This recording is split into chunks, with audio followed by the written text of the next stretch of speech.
Okay, I'm going to go ahead They could pretend they could abuse it. Back from open session at 7:24. There is nothing to report from closed session.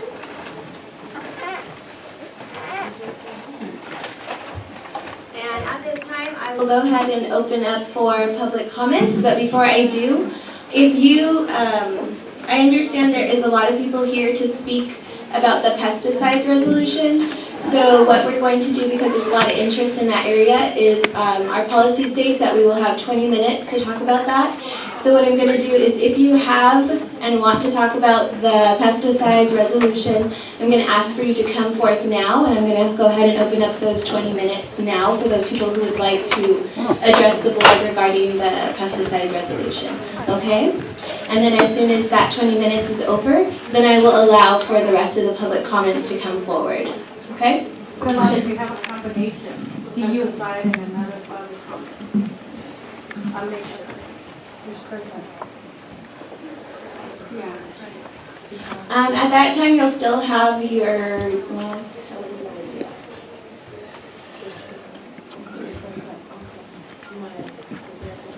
So she has two different items in there.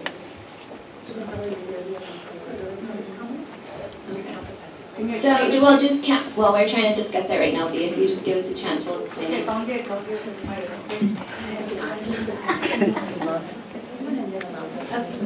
So if you could just state, we'll just do the pesticides, and then if you have something else to say about another area, and then we'll go, you can go ahead and do that at that time. Okay? Number 10. When you say come forward, do you want us to make a line, or are you going to be calling us by your name? I'm going to be calling, well, it's not specific. Make a line. Make a line like in kindergarten. Come on. Wait, but number 10 is the actual thing. If you did fill out a speaker card, and I have it here, then you can go ahead and get in line. If you did not fill out a speaker card, then if you just wait for those people to get in line first and then get in line I don't after. understand. Right here in the middle. And speaker cards are found over here, if anybody's interested. But these are for things not on the agenda, right? Or you can just get up as you want, but since it is a time limit and you want to be next to speaker. Okay, so I'll just go ahead and start with these, okay? And then, once I'm done with these, then, did everybody write that on their comments? Okay. Myra, can you put it here? Oh, so the first one I have here is Oscar Ramos.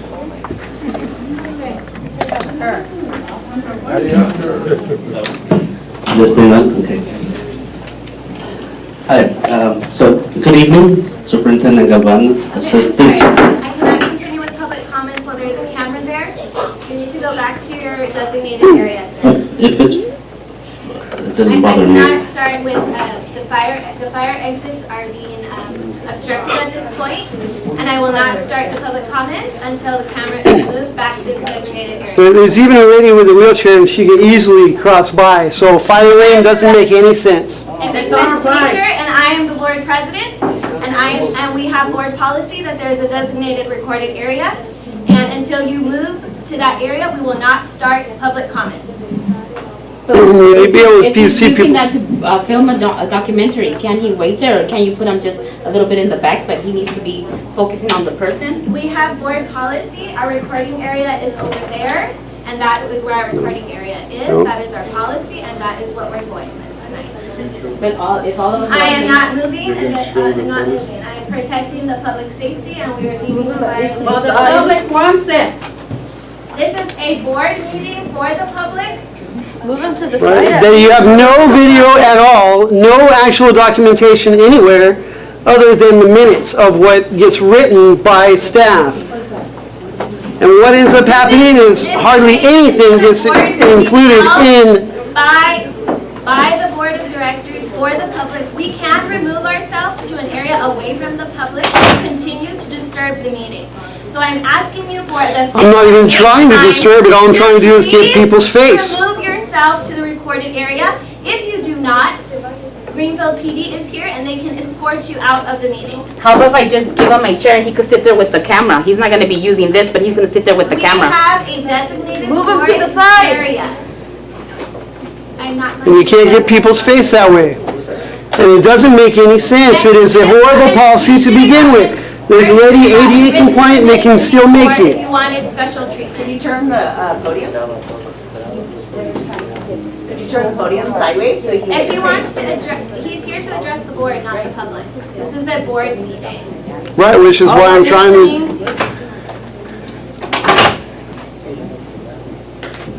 It doesn't bother me at all. Well, it is causing I know it's not bothering you, sir, but it's a safety hazard for him to be with the camera set up there. He is blocking the fire lanes. And I am not starting public comments until he removes himself and goes to the recorded area.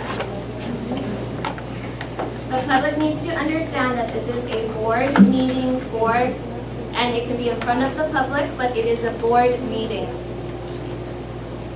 and I'm just trying to be a fly on the wall, as close to the wall as I can get. Sir, I would like for you to please remove yourself from the fire area back to the recording area. I will not start the meeting. They just want to talk to you and that's it. I was telling them about the policy and everything. Then you can just talk with them and talk to them. I'll go with you. The camera, it's fine. Just put it right here. It's okay. You let me know. They just want to talk to you to hear your version. That's it. It's fine. That you can position your camera. I mean, is it really? Well, I They're think, saying it's a safety hazard. That's all they're saying. They're telling us that it's a safety hazard, but it really isn't. And the only thing is, he has to film all the way in the back, but he's filming for the documentary. How is he going to be able to get the faces of the people? They don't even. I offer my chair in the front. They don't now want see, yeah, no, that's, yeah, so this is a bully tactic. I got to be able to see people's faces. This is media trying to be media. What if you do it from the corner? Yeah, exactly. That's what I'm trying to get at. No, see, that's all the problem, honey. I know what your point is. I know what your point is. No.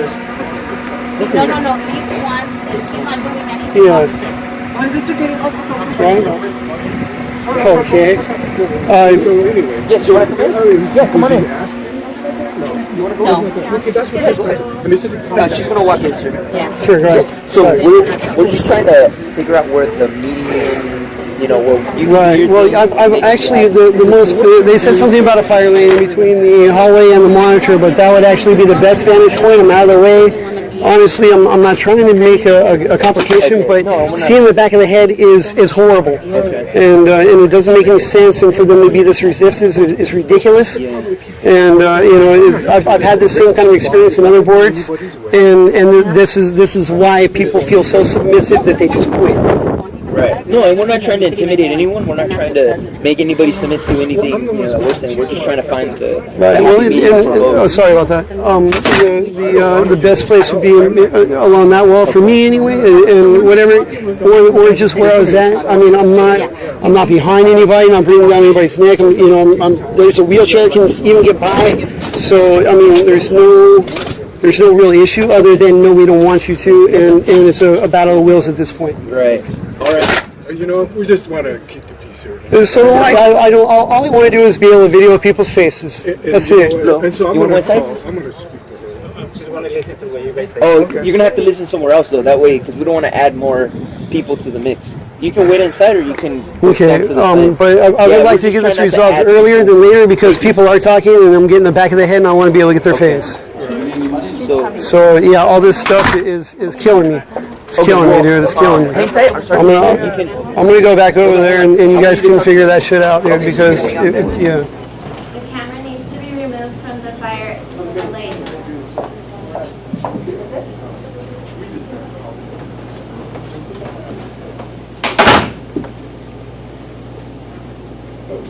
I'm going to stand here just for a moment I while... think their time is on that gentleman there, so we have to wait because the camera and the property needs to be removed before we start public comment.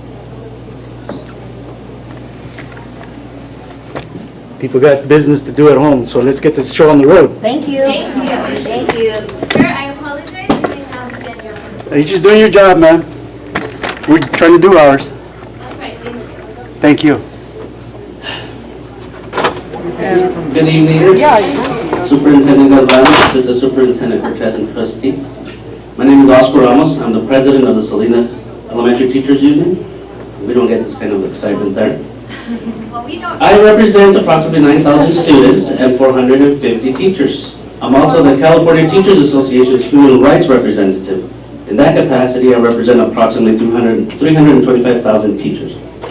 In addition to that, I am the chair of CTS Rural Officials Committee. I travel all over California and the United States advocating for student rights and their health. In all my roles, I have to do a lot of reading, and I have to make a lot of tough choices. And I'm here tonight to support a resolution number 1003. I read the resolution, and this was not a tough choice. The safety of children is not a tough choice. It should be a given. All of you and me have an obligation to protect our students. We're in the student business. Resolution number 1003 does exactly that. Sorry about that. It protects our children and parents and teachers and you and me and classified staff. You are being given an opportunity to do the right thing, to be a champion for children. Take it. The children and everyone in Greenfield here. There's no real issue. Well, thank you for it. The Greenfield Union School District lead the way to positive change. Thank you. Thank you. Dominic, yours?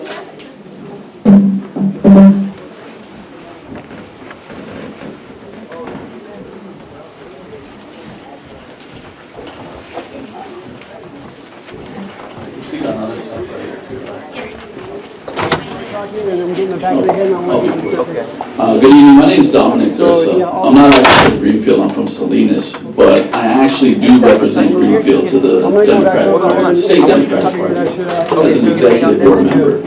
And I'd just like to state that at the state level, we have already passed a resolution moving forward to say that chlorpyrifos should be banned in our community.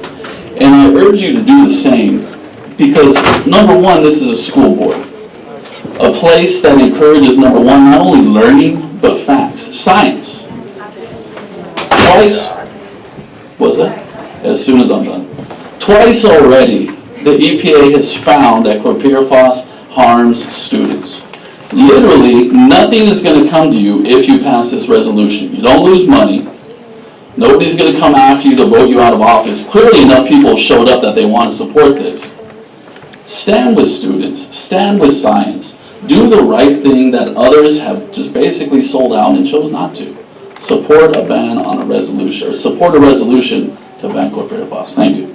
Okay, I'm going to have to close public comments until the camera is removed from the area as it's a fire hazard. I've already stated that. And they're working whatever they're resolving over there. There's clearance, there's no real issue here, other than a battle of wills, and it's getting ridiculous. I don't even see why this has to be such a big deal. It is a deal, sir, because this is our board, this is our policy to have a recording area. We're not going to make special arrangements. Well, then maybe that policy needs to be revisited and revisited soon, maybe tonight, right now.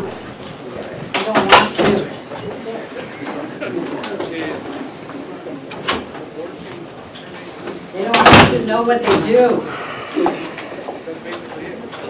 All I'm trying to do is document the event, and you're hampering my ability to do that. And honestly, this is a public meeting. Sir, good evening. Yes, sir. I worked for TV station for 15 years as a cameraman as you, and I respected everybody else. At this point, I would like to respect what the board member is asking you. I got kicked out of places, out of boardrooms. I asked to be moved, and I did. I complied with a request. So if you're a professional like I was, and still am, so please go right the rules. As a favor, you, I'll do it. Thank you. Thank you. Thank you. Yaneli, Yaneli. I can move on to Victor. Victor? There is no law. He's always there. Go ahead. Good evening, board. Good evening, Madam Chair. I understand you're a little bit frustrated. And we're just trying to work together. I mean, everything is being filmed, it's being recorded, let's be civilized, it's talk. The only thing he wanted to do was film for his documentary, and everything is getting out of hand, and I'm embarrassed that this is happening right now, that we can't even act like human beings. The whole reason why I'm here is to talk about chlorpyrifos, which is one of the pesticides that's near our schools. And I don't like the eye rolling, Myra. You need to be a little bit more professional and look at me when I'm talking to you. Because I'm here to talk to you about the students that you guys represent. The students like my son, like other kids that we represent. You guys mentioned that this is not a school board issue, that this is a city issue.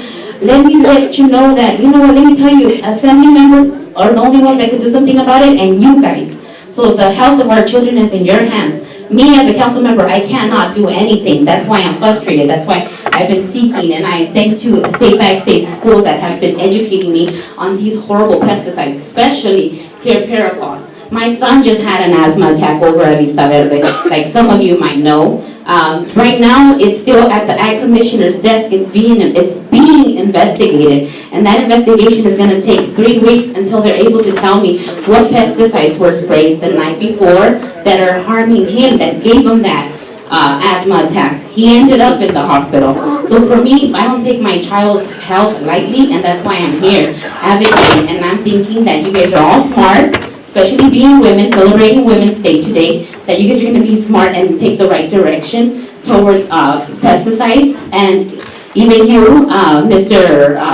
Board Member Smith, even though you're not a woman, but you can still make the smart decision and protect our children. And that's why I'm here, just to go ahead and let you guys know that this is something that needs to be done. And I hope you guys do vote yes on this, because it's not for you guys, it's not for me, it's for our children, our future. That's it. Thank you. Right on. Good evening, board, Madam Conte. On different behalf on pesticides, speaking, you can at least move the guy to a location where he can at least see our faces. But otherwise, besides that, I'd like to talk about you guys accepting the resolution for pesticides, because it not only does it harm us, it harms our crops, our animals, and our environment, the air we breathe, and the crops we eat. So one of these pesticides that is sprayed on the fields is chlorpyrifos, which was invented by the Nazis to kill people. But nowadays in fields it's being sprayed at gallons. Like, we're talking a lot of gallons sprayed on one field just to get a couple of insects off our crops. And the remaining gases from that spray drift off in different directions, in which some are in the way of schools, which kids outside, and classes and teachers, some which might be pregnant and that could damage their babies in the future.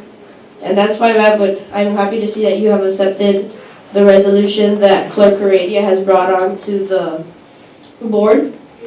And that is why I am here today to tell you that it is a bad thing, but we can at least regulate how much of it is sprayed on the fields and at what times it has to be sprayed. Because there's kids already at 6:30 in the morning walking to school, and if there's some helicopters out there spraying loads of gases on there that can harm them, it's bad. So at least time regulations and amounts controlled, that can help us a bit. Thank you. Christy Toronto.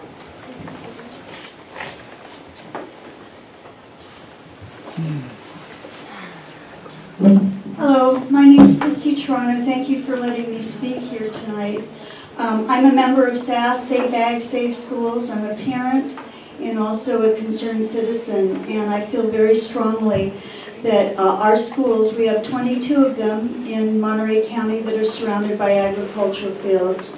We have a huge amount of children that are finding, and this has been scientifically proven through the Chamaco study, which prior to the Chamaco study, there was no data. Before the Chamacos, They have 600 women that they've been tracking, and the IQ levels have been lowering.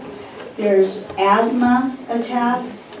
I found myself talking to many parents at Stanford who had children that came down with cancer. When my son in 1994 was diagnosed with ALL leukemia, and at that time I was doing a report on this and doing lots and lots of reading, and I was told to talk to the University of Berkeley where they were doing the Chimako study, and I did talk to those people, and that was when it was just starting, and now it's ending. They're tracking these 600 women. These pesticides are viral. 450,000 tons. That's a Honda, a Mazda Civic is 2,000 tons. So we're talking about 200,000 approximately of these cars hitting the ground. And that's per year in California. And you have to know, children's developing bodies, a mile buffer would give these kids a chance. Their bodies are developing. The EPA had already put this in with a bipartisan, Bush and Clinton, with the Clean Air Act. But we were held up in court by the chemical companies. And those 40 chemicals weren't being looked at. And it was because the children needed to be protected. We send them to the aquarium. We teach them not to pollute the environment with graffiti, take care of the environment, take care of the ocean, take care of the animals, then we need to take care of the children. And over 20,000 farm workers are poisoned every year. This is something I would ask you, please, give us a mile buffer. Thank you. Lucia Calderon.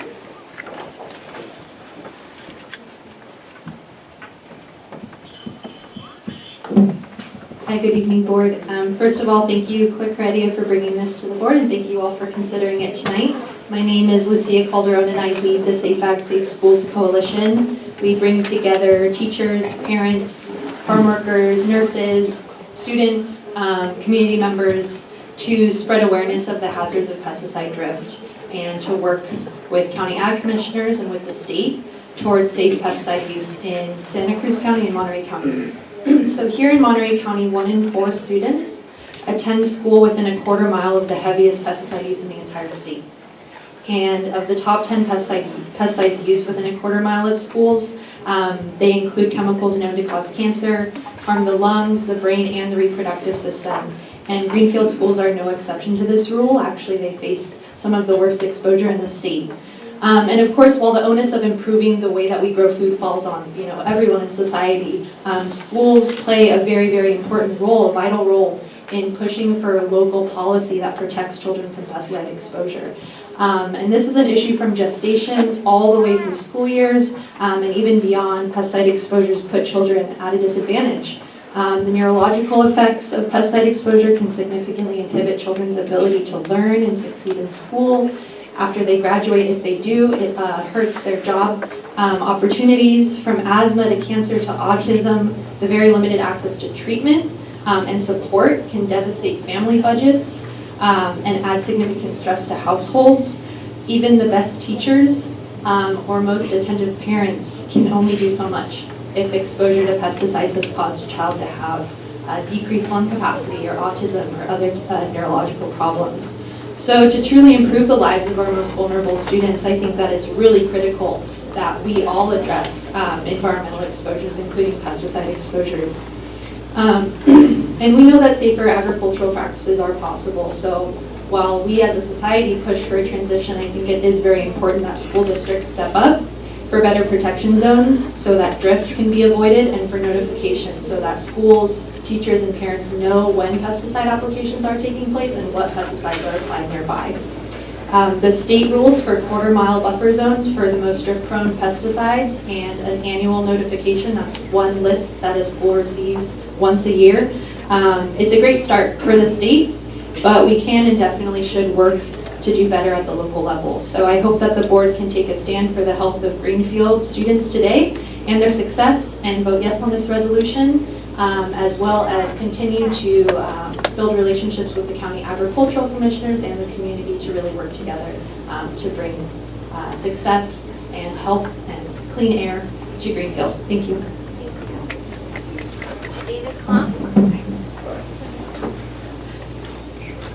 There's only 6 minutes left, so I'll keep it you guys short. still have 2 left. So All right. Hi.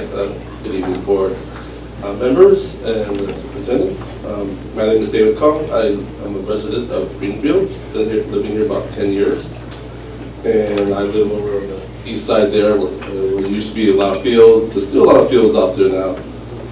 I'm just concerned of the pesticides that are being sprayed and anything we can do to help reduce or eliminate pesticides in our area, in our city. That's a good thing. It's good for the students and also good for the staff, because our staff members here, they're also exposed to the same pesticides. No one's immune. No one's immune to this stuff. Okay. Thank you. Don Best. Dawn. Sorry, it looks like an L. I'm sorry. Hey, I'm Dawn Best, and I just wanted to basically support and ask you to support this resolution. I think it's a very important resolution, especially as leaders and our children. We say our children are our future. I think it's upon us to actually walk our talk, and set that example. So I just wanted to please say yes. Thank you. And I have a Juan Martinez.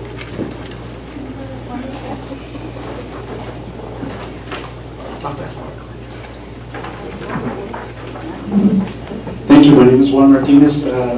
First, I want to acknowledge Wes for your effort to educate our public on this very important thing and being stubborn about it.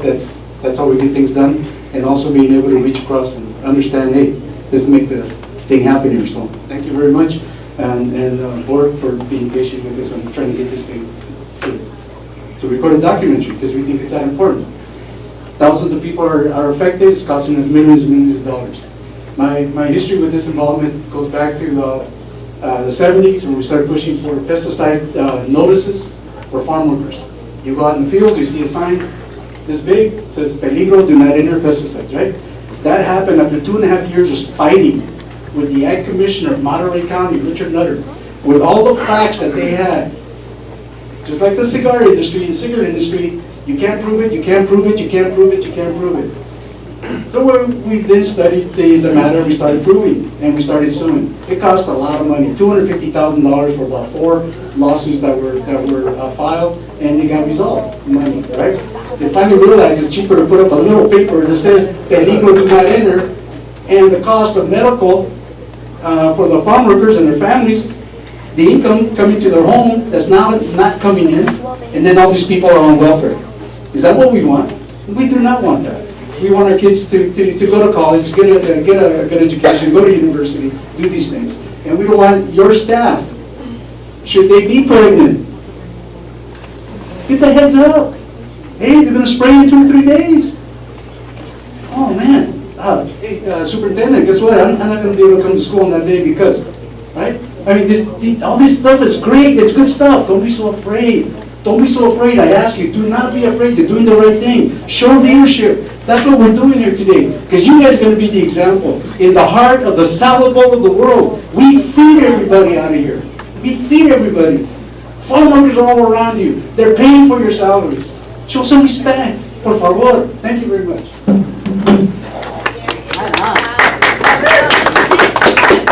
Anybody else would like to speak? There's 2 minutes left. Wow. Real quick. Good evening, board members. Mrs. Galvan. Too many bad things happen here. I see the president is pregnant. It's very sad. Thanks for giving my secret. No, it's very sad because I worry what's going on with your kids. What's going on with you? Your body absorbs all these bad things he's talking already about. And school's going to pay that. I'm in position, I'm an IRP member.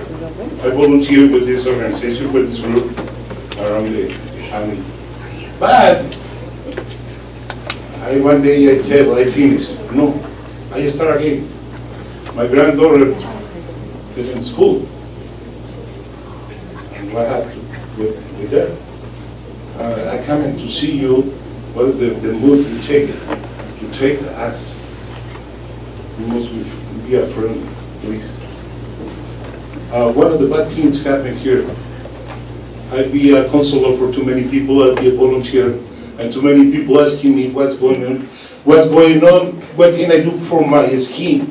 I got spots. Looks cancer spots. What can I do with my kid?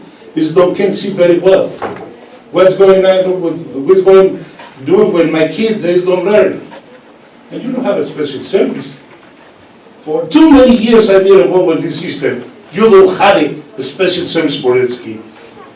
You have the opportunity to do something for our community. Make a resolution. But make a resolution 10 miles away from this issue. Not for one, not for two, okay?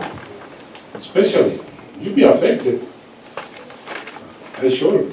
Because I've been in the working field too many years. I know what's going on with all these pesticides. But the pollution is got in the air. Or all the cars, all the trucks travel from this place. Think about it. Your policies open more friendly. To allow us to somebody come and take the picture and show the world what's going on. Thank you.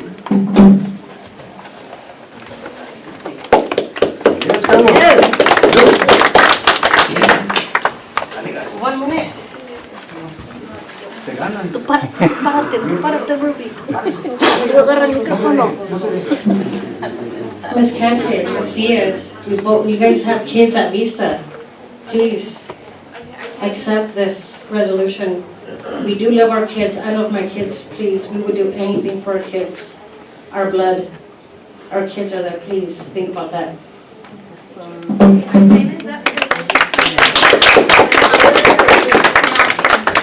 Public comments. I got some cards over here that we will move on. Elizabeth Donato.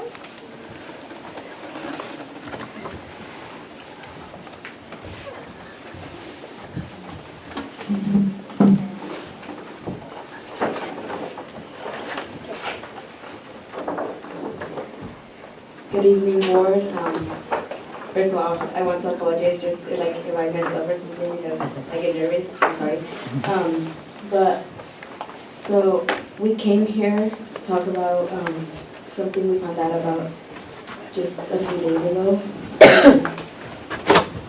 Our 6th and 7th grade counselors from Vista Verde were not getting hired next year, and we wanted to come and just say a few things because I know maybe this won't change a lot, maybe it's just done already, but we just wanted to say that it's not really fair because Greenfield needs people like them, people that are super positive and that help us a lot, and us as students, our voice counts more because we're the kids that are receiving their help and their services. And they do so much more than just give advice to us because they plan out activities for us. They stay after school to help us or help us study. They're just an inspiration to us, and they help us keep on going because I have been a high honor roll student this whole year so far, and I feel like without them I couldn't have done it because they just pushed me forward. They didn't even let me get a C. They said a C was just too low. They had high expectations for every one of us, and they wanted us to get straight A's. Right. And when I found out, I honestly cried because they just mean so much. In all my years that I've been in school, I've never met people like them, people so dedicated to us.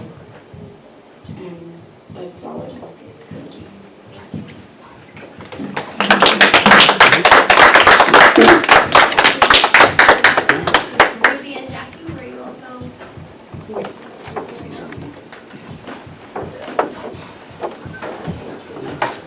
your signs?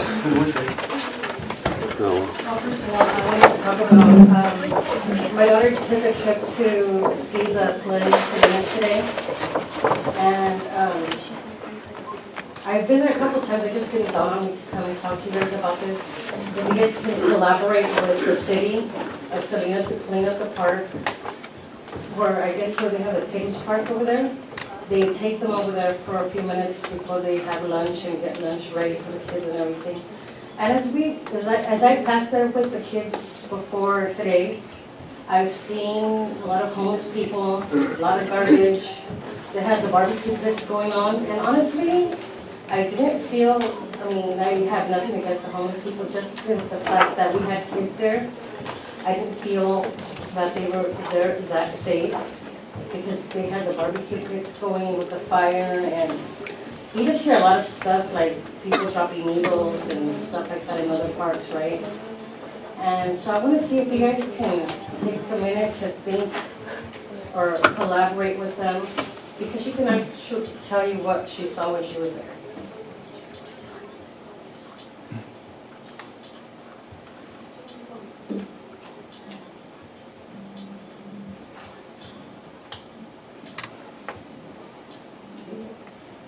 Can you please talk to the Salinas City to clean the Sherwood Park? The homeless have fires on the barbecue. So, I mean, that would be very awesome, because, I mean, as I was thinking of all the kids that were there, not only my daughter, but just everybody that was there, I mean, that's awful. I mean, having the kids go over there, I mean, if you guys can have them clean up, anything that you guys can do, that would be great for them. And also, I had two more things to say. I know that I haven't been to a couple of the meetings, but I did know that you were going to collaborate with Ms. Galvan about the scholarships for the kids to New York. So I wanted to know what happened with that. And also, if you guys can have her collaborate with Ms. White. I know that I was talking to her last night. My daughter has her in class. She said she was doing fundraisers committees for like 6 years. So she has a lot of people that she knows that would be willing to donate money for the students, to at least give some money for them to actually attend. I mean, I'm sure kids, this is going to be something very remarkable. It's going to be effective for the rest of their life to know that there's a lot more outside of Greenfield than just pesticides and whatever you want to call it. So please consider that, and I would actually like to feedback on the scholarships, because I do want my daughter to go to that trip next year. I mean, I'm not giving her a choice. She's going to go because she needs to get out of Greenfield. And so does a lot of kids from Greenfield. And growing up in Greenfield, Ms. Galvan, we know what that is. So please help out the kids, because that's what we're here for. That's right. Thank you. Alongio Janato.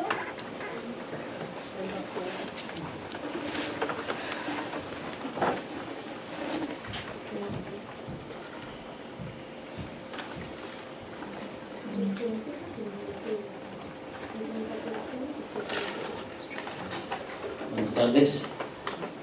Pues ya me dijeron de mi nombre, la verdad mi nombre es Eulogio Donato.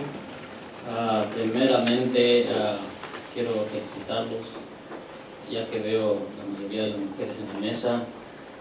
Felicidades, que es el Día Internacional de la Mujer. Me da mucho gusto de que las mujeres son valientes, la mayoría son en la mesa. Quiero hacer 3 comentarios.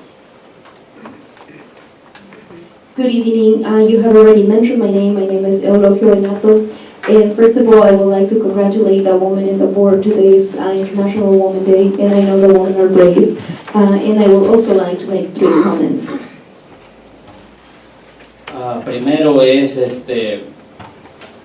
como comunidad estoy mirando lo que estaba pasando con el señor de la Cámara. Yo creo que ustedes podían solucionar esto. Me dio gusto aquí el señor que supo cómo controlar el de la Cámara. Lo que está pasando me hizo recordar lo que hizo el señor Trump con el periodista de Univisión Jorge Ramos. Eso es vergonzoso, compañeros. Me da vergüenza porque eso miré y me hizo recordar eso. Y es triste. Yo creo que ustedes como autoridad máxima de educación deben de buscar una solución. Dos, First, the incident that happened with the gentleman with the camera, I was ashamed that that had to happen. I think there were better ways to resolve the issue. Thankfully, there was a gentleman who was able to resolve the problem and help that out. But just the incident made me remember the incident that Trump had with the journalist Jorge Ramos, and that's a shame. I feel ashamed that that's happening here. I think that's sad. I think there are better ways to resolve this kind of issues. y el comentario 2, apoyo a la pesticida, porque cuando escuchamos, todos nosotros que vivimos en Estados Unidos, escuchamos de otro país, cuando hablan de armas químicos, el arma químico peligrosa que tenemos es la pesticida, compañeros. Ustedes los de la mesa, esa es la arma química que tenemos, que profesionalmente y lentamente daña la mente de nuestros hijos, a los adultos, a los ancianos. Esa es la arma química más peligrosa que tenemos, que es la pesticida. Tenemos que ver mucho en esto, porque los rancheros, los dueños de la pesticida, a ellos no les importa la vida de un ser humano, no les importa la vida de los niños, lo que les importa es el dinero.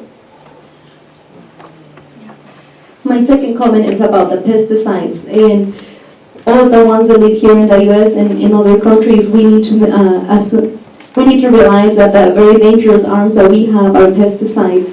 They are killing and they're harming our students slowly, but they're very dangerous. They are harming our sons, our adults, elders. And this is also something that agriculture won't really make us one of their priorities. This is something that has to be addressed by the community. They cared about the money that they're making.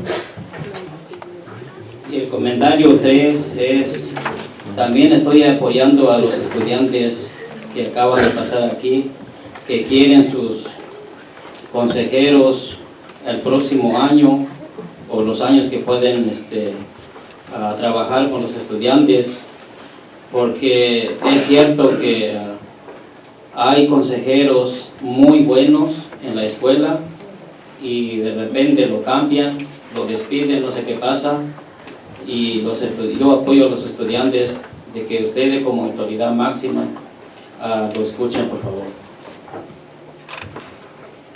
And my third comment is to support the students that want to keep their counselors. It is true that there are really good counselors, and for some reason, sometimes they get changed or they get fired, but the students need these services.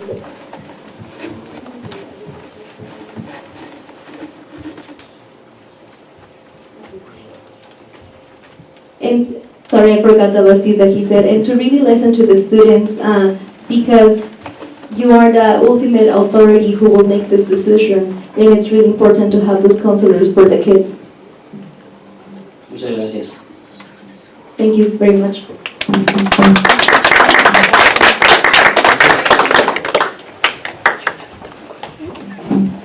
Good evening. Thank you for allowing me to speak in front of the court tonight.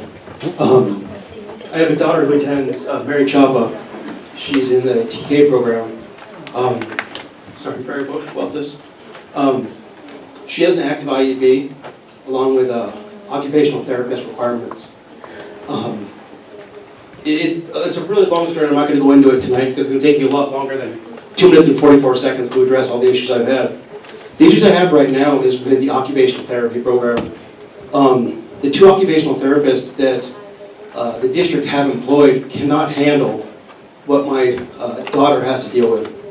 When we initially got the IEP, I went through the process in watching the assessment, and I was not comfortable at all with the OTs that we had. When it came to the initial IEP meeting, I denied the access or the approval to have the OTs because I did not feel through expressing and watching them operate that they could handle what my daughter was going through. My wife, who works for the department, or for the district here, has had some discussions with some people. We had some discussions at the house, and we came to a conclusion that we would give the opportunity for the district to provide the OT services to my daughter. So to be noted is my daughter has issues with eating. It's a big part of it. She eats probably 6 or 7 different things, and that's it. About a month ago, I approved the OT, or me and my wife approved the OT to provide services, and within a week, the OT told her 3 of those items she ate were unhealthy and not to eat them anymore. 2 of those items being Mexican rice and milk. It's taken me almost a month now to get her to eat those items again. It's very disheartening to me. I brought this up a week after it happened to Ms. Galvano, Ms. Cortez. I got a response back within a day or so, but it's been almost 3 weeks now, and I've gotten no resolution to this. Every day my daughter goes to school, I'm losing a day. I'm already a year behind because I had to fight with the district to get her into the school. I've incurred so much financial hardship in dealing with the things the district should have dealt with initially that I haven't come back and asked to be paid for it. I understand that's part of the responsibility as a parent, but I need help with this OT situation. You guys do not have the services or the staff to provide. I need some sort of option or an answer or something along these lines to get this resolved. Thank you.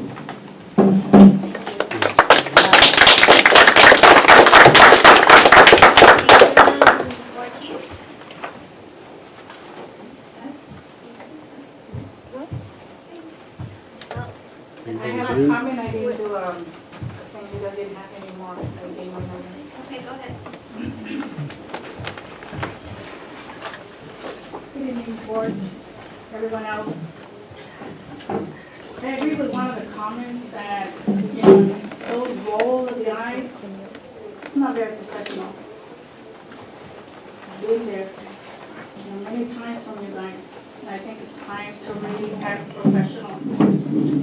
I wanted to go ahead and share something that, before I came to the meeting, my nephew said, Junior said you're going to the meeting. I said, yes, I am. He says, can you tell them it's a new, my nephew's here from Minnesota, first day of school. He goes over, I said, how was your day? He says, pretty good.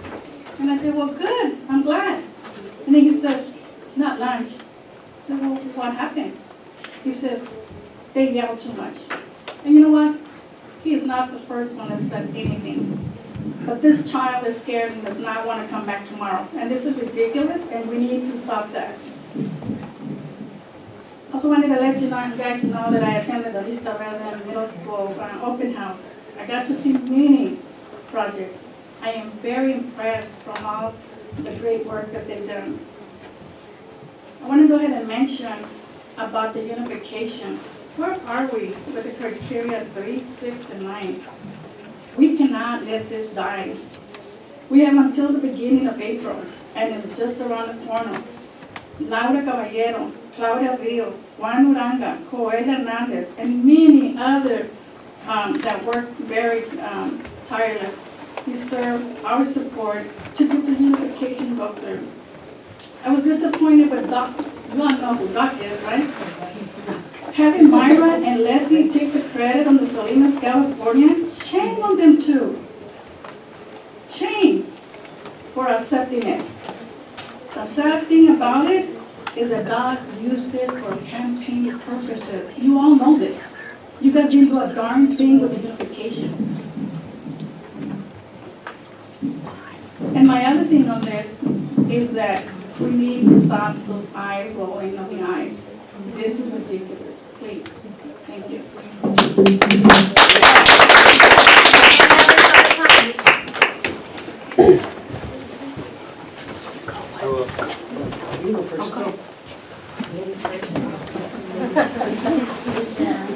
is going to be the last public comment because it's already been 20 minutes, so we need to go on with our meeting. 1 minute each. Good evening. My name is Irene Garcia. I'm a Greenfield resident. I'm still very disappointed at what is going on in Vista Verde. You all heard about the stabbing at North Monterey County Middle School. It could happen here. And there's been a lot of fights in Vista Verde that the teachers are getting afraid of having to come to school because none of the administration have given them any kind of guidance or told them what is going on after things happen. I know one particular teacher who they had a fight in the school in her room, and one of the aggressor took off, and the other boy was scared to go to the office, and it took the administration a lot of time to just get to her classroom. And when he left, nothing further was said. She comes in the next day and nothing was said. So what is protocol there? So, you know, you've got to be aware of what's going on there, especially you, Ms. Superintendent. Because right now, I don't see anything happening with you. I haven't seen any good things happening there at Vista Verde. You need to spend more time there, getting them all situated, and either cleaning up house and getting rid of a lot of the no-nonsense people who do not know what they're doing, and get people in who care, who want to work, and show the compassion that these kids need. Instead of yelling at them and telling them where to go, they need more compassion, but they also need the strictness in between. Thank you.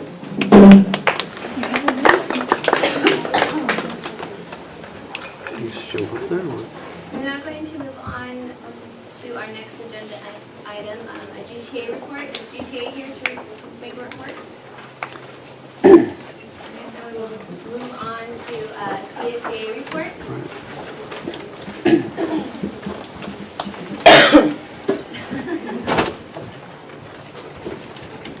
Board members, Superintendent Gonzalez, Assistant Superintendent Cortez. At the moment, CSEA, I'm going for the wrong team now. CSEA doesn't have anything to report, but we would like to thank both of you guys for all the progress. Thank you. Okay, now we'll move on to board member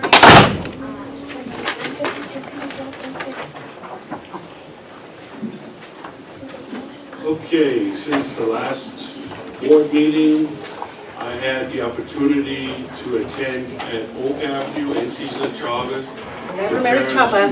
Meeting nights, where the parents meet with the teachers and talk about their children's progress.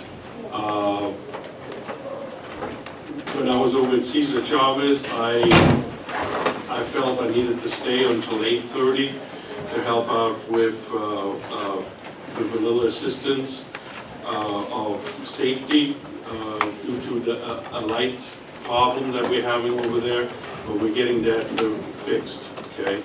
I also attended a couple of basketball games over at Vista, and the girls got first place in the county, so that was good.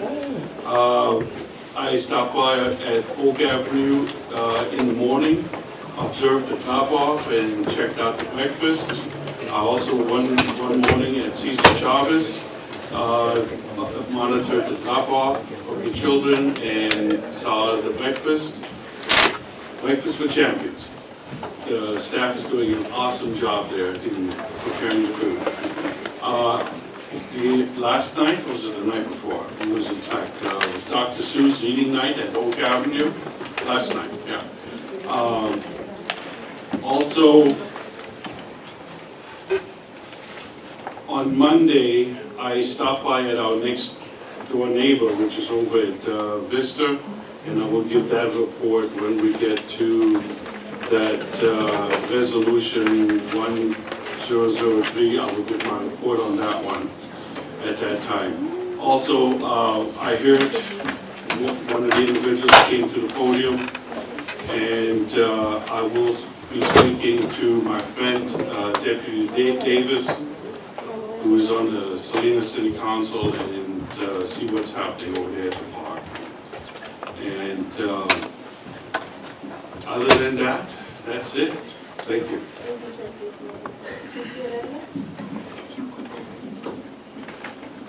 First of all, I just want to say thank you to all the community members, Lucia Calderon, for helping me out to bring this resolution for pesticides to our community, to our district, to advocate for our students and our future leaders.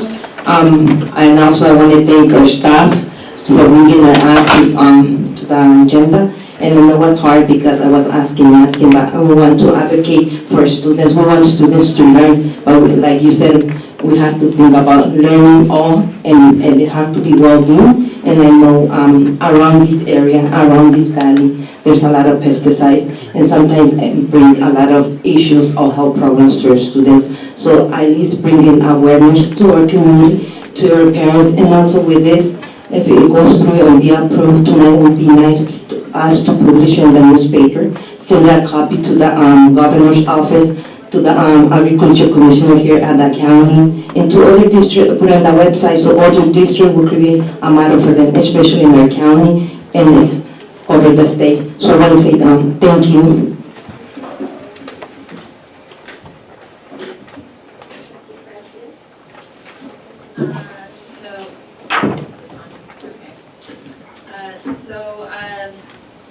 Since the last board meeting, we had a board retreat last Saturday, so we had a good conversation. We had an LCAP, a meeting amongst the board and some of the cabinet, which is great to know about the different LCAP meetings that will be had in the community. So we did our part as a board, and thank you, staff, superintendent, board president, for putting all that together. We also went over some budgets and looking forward to seeing the budget projections for next year. And I had the opportunity yesterday to go to the open house at Vista, and it was great to see so many parents, all the great work that students are doing, and to see how clean Vista Verde is. So kudos to the custodians and staff that are maintaining the school very well. It's very well to see that. And Cesar Chavez, during parent conference week, I saw a lot of parents wanting to see, how their students were doing, which is great. We had a great book fair out there as well. So that was open at the same time. The only thing that I saw that I think we could improve on is I saw that there was a lot of staff scrambling for bilingual staff. So I think we should really consider maybe partnering or getting the bilingual translators to be available. And I know that it could be a little bit difficult because we have parent conferences all the same week for the elementaries. But I saw that was a big scramble. So I know if what's happening on my side, it was possibly happening in another. So we need to better accommodate our parents because we know a lot of them are predominantly Spanish speaking. So that's pretty much it.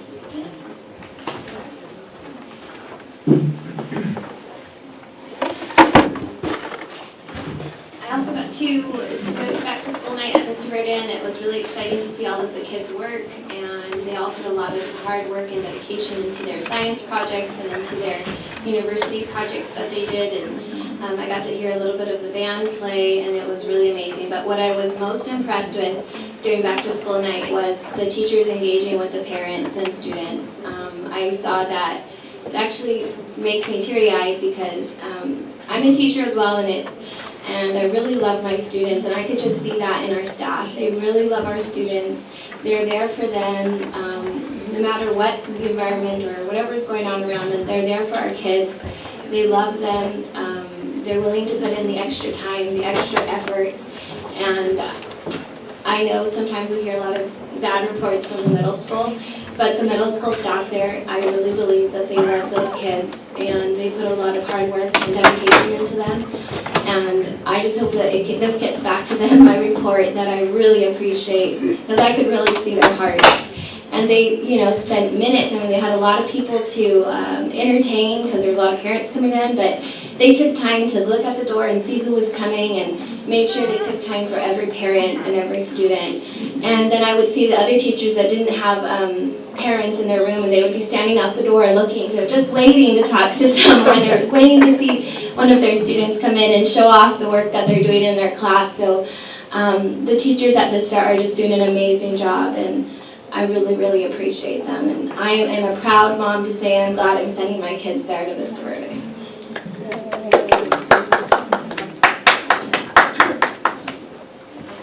Well, then we will go ahead and move on to Superintendent's report. We'll come from left.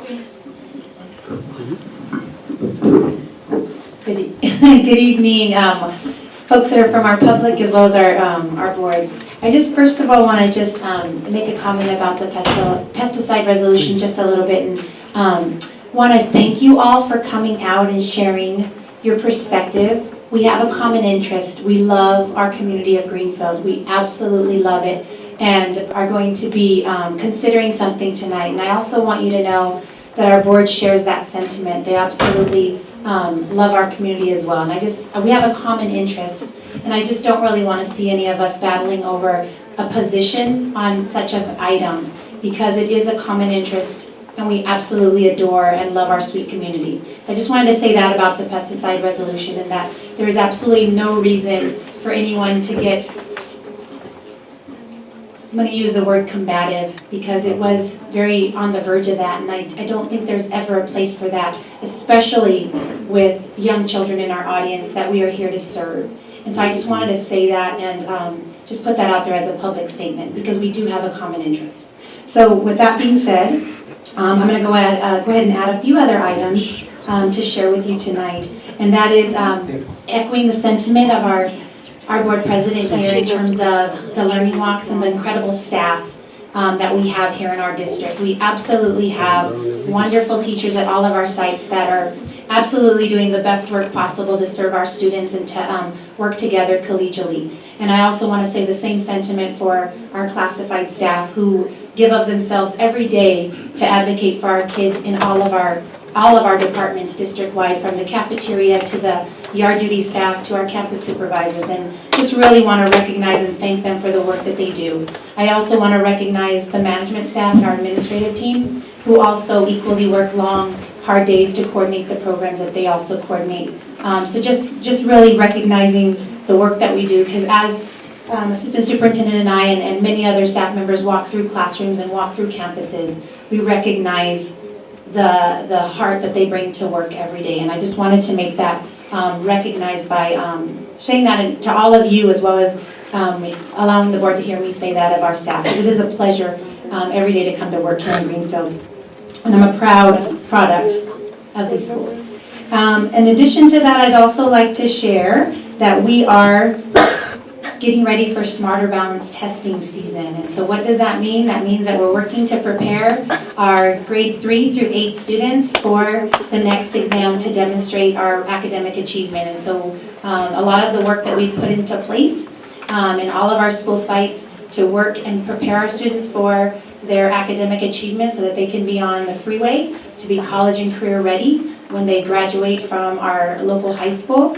We'll be embarking on that season soon, and so we began our meeting today with staff members from every site to launch that work and collaboratively do the best that we can to prepare our students. I also want to recognize the LCAP meetings and invite all of you that are passionate about causes that are in the audience to please come look at our website for our stakeholder meetings for the LCAP. As the board members mentioned, we just had a board workshop on Saturday around budget and our LCAP, which is our local control accountability plan that every school district in the state of California is mandated to engage their stakeholders, their local community, and the passionate people like you that are in our audience today to advocate for students and for the plans and the products and the actions that we put forth every day in the best interest of our community. So I wanted to invite you to our website to look at when those LCAP meetings are happening so that you can be present and voice your recommendations for us as we design and build our LCAP for the following school year. There was a question about unification. We also share your passion about unification and want to do everything that we can as well to see that come to fruition in the next few years. And so the board has given me direction to stand firmly and to support unification. And so I'm glad that we have also members in our audience that are equally as passionate about that, because it will take all of us together to make that happen. And so the better we can be partners together to make that happen, the better we will all be. We absolutely adore our students and want to see them cross and graduate at the end of that line as grade 12 students, as Greenfield Unified School District very soon. And so with that, I will end my report and echo the sentiments about the Vista Verde open house that happened last night. We were so happy to see all of our passionate staff showcasing and the students showing their parents about that work. And so tonight we have our Vista Verde site leader, Ms. Beth Meyer, to celebrate and show us what is happening there. Thank you for inviting me to present a little bit about our school tonight. And I do want to thank Ms. Diaz. She was there last night and had some very positive comments and words for me. It's very encouraging. And I'm very proud of you, Victor. Your presentation was amazing. Very articulate young man. You have a lot of talent. And Elizabeth, she's still here. Elizabeth, it takes a lot of guts to get up here, and you did a great job. So it's neat that our students at Vista are allowing their voice to be heard, and I'm very proud of them. I don't know whether you were speaking tonight, so it's exciting to have them here on my chance to present as well. So, yeah, thank you for coming to the open house last night. So I just want to highlight a few things very quickly that have occurred in this quarter. We had an elective night, and I want to thank Will for being there with us and really putting that on for our parents and then for our students as well, so they really knew what they were choosing for their electives. And all means all of our kids are going to get their choice elective, and there's some really great offerings, and we're really excited about that. So all of our students are excited, and they're talking. There's quite a buzz at Vista about the electives that they're going to be offered next year. Then in fact, the counselors are presenting tonight to our parents about college opportunities. So they're up to doing that, and they've done several series about college. So I'm proud of them. They're doing a great job. We did have parent-teacher conferences. We've had several late nights in a row. So yes, kudos to our staff, and I will definitely give that back to them, because they had a late night last week and a late night this week. So they're getting donuts tomorrow. So we're really excited about that. And our open house did feature a lot of big work for our staff. So the History Day, which is coming up this weekend for the county, we presented our History Day projects at open house, and they're beautiful if you had a chance. And some students made documentaries, so those were filming, so that was exciting to watch all that great work. So Mr. Garcia is actually going to be honored by our site tonight as one of our employees that we'd like to honor, because he's put a ton of work and heart and soul into the initiation of this, and then this year just going even further with it. So, and you know, some of our kiddos went to the state last year, so we'll keep our fingers crossed for this weekend.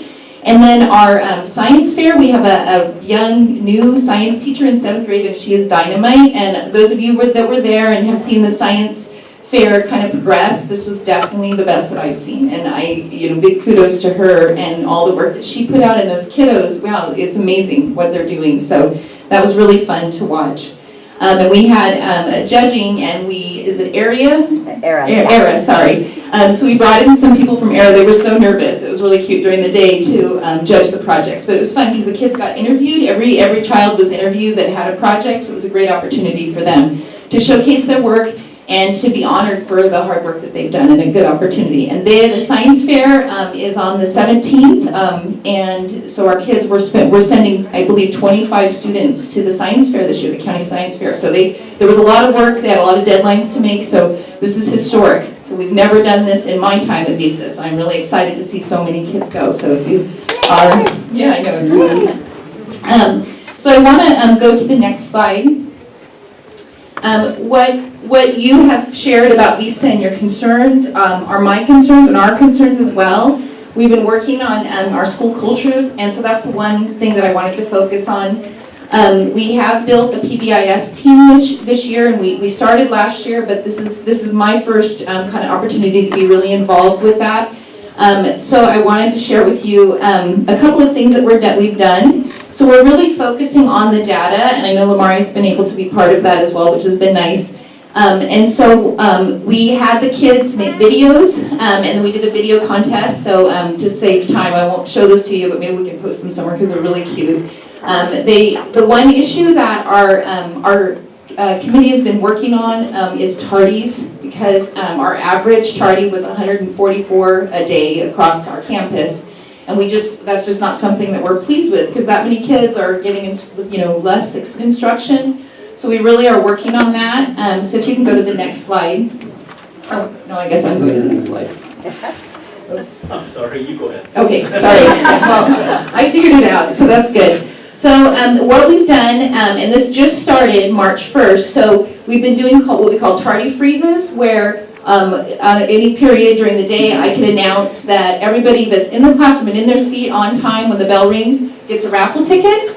And then we pull raffle tickets from the different envelopes that I've given the teachers, and they get to come and get a reward. So we give about 50 kids a reward during those raffles. So we try to, I pull one from every classroom's envelope, one or two, and those kids get to come up right away and get their award for this. And so the positive messaging out, letting the kids know that we really want them to be in class. So quarter one, the average was 151, quarter two was 158, and then in quarter three, just from the March 1st, our average daily is 137. So I know we have a long way to go, but this is something that we're working on. And then the other thing, because we started with the positive, and hopes that the kids would get that message, and I'm hoping that as we continue to do these positive incentives, the kids will definitely be wanting to be in their seat when the bell rings, so they get a reward. So this is the tardy policy, and I know it's too small to see, so I'm just going to highlight a few things. So we did some research, and in our new data system, Aries, we can have phone calls to homes to let the parents know when their children are now tardy to class and not just absent. So that way parents can get involved. And I did actually have a parent at the front gate the other day, and she wanted to walk in and see her daughter go into class. So of course I greeted her and we went right in. So that's the first thing. And then once students build up a few more tardies, we have a lunchtime detention, and we have these. So we just started this, and it will go forward with a Saturday school for students that are still struggling with this. But we really wanted the kids to understand and know that we really want them in class on time. So each month they get to start over so that it refreshes, and so they get that fresh opportunity and start at zero. So these are just some things that we're implementing. This is the first time we've had a tardy policy, and just have to share with you that in the years that I've been at Vista, tardies have been an issue, and it's been something that we've come across. So I just wanted, that's what we decided to tackle as a PBIS team. So hopefully next time I report out, I can give you a much smaller number, but that's what we've been doing. And then the last slide that I want to share with you is some more data, and this is just lunchtime, so it's not related to the rest of the day. But with our lunchtime suspension data, what we have done with the 3 lunches, I think, is really demonstrated here. The quarter 3, of course, is not over. We still have several weeks left in the quarter. But I just wanted to share with you that we've seen a huge decrease. Now that we have 3 lunches, it allows the supervision to be a lot better and a lot safer for our students, and some proactive measures that we've taken. So thank you very much for inviting me to come tonight, and I appreciate all the positive comments that you've shared with me about this.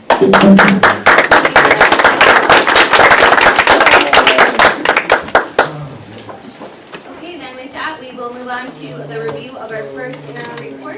Your staff report. Good evening, Board. This is an informational item only. It is brought to you from, it's a letter from NCOE verifying that they actually do review all of our calculations for the first interim that was presented and passed by you, approved by you in December 2017. They do agree with our calculations and the positive certification. I just want to offer any questions that you might have. Thank you. Move on to our next informational item, Monterey County School Board Association Annual Teacher and Organization.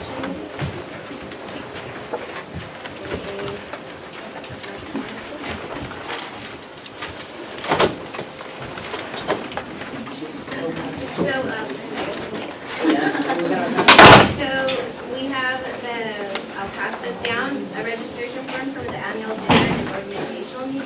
Thursday, March 22nd. You also noticed it lands on our regular scheduled board meeting, but we also have on the agenda to cancel that board meeting.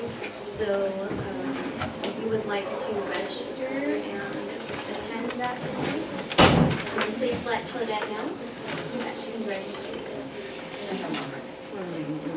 Anybody have any questions about that? All right, so please just let Claudette know so the time so she can let everyone know. Next on the agenda is the training certificate.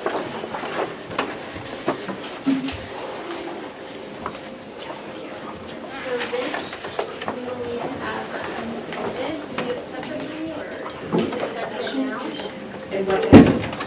Okay, Madam President, we could write it down as we talk or discuss. I would like to be one of the topics that could be like the budget.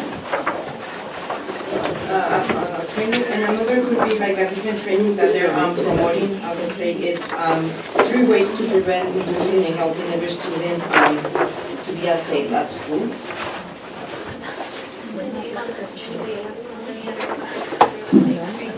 Yeah, I would like to bring forward the school site plan, how the LCAP and the money is affected with that. And the second one would be under the Williams Act.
Turn your microphone on, please. There's a lot of talking going on.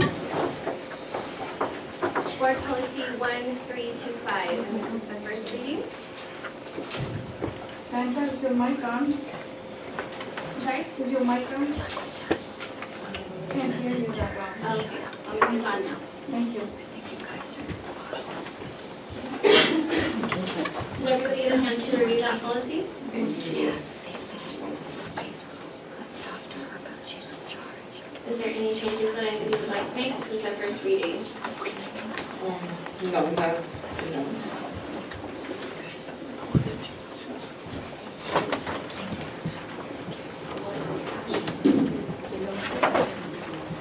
Okay, so there will be no changes. That's the action on this one, and I will bring it back to our next meeting. All right, we'll be moving on to CSBA Board Policy Administrative Regulation 3100, first reading. So we have to vote. Okay. All right, then, yeah, we're going to vote on everything. Okay. I will make them. So we're going to vote on CSBA Board Policy 1325. I'll make a motion to approve the first reading for the board policy 3100. Oh yeah, sorry, I wasn't. All those in favor? Okay, the motion is carried. Okay, now moving on to CSBA Board Policy Administrative Regulation 3100, first reading. Is there any changes that we would like to make on this? Or are we willing to adopt the first reading? I noticed that for that policy, we were deleting a lot of the language. That was one of the recommendations for CSBA.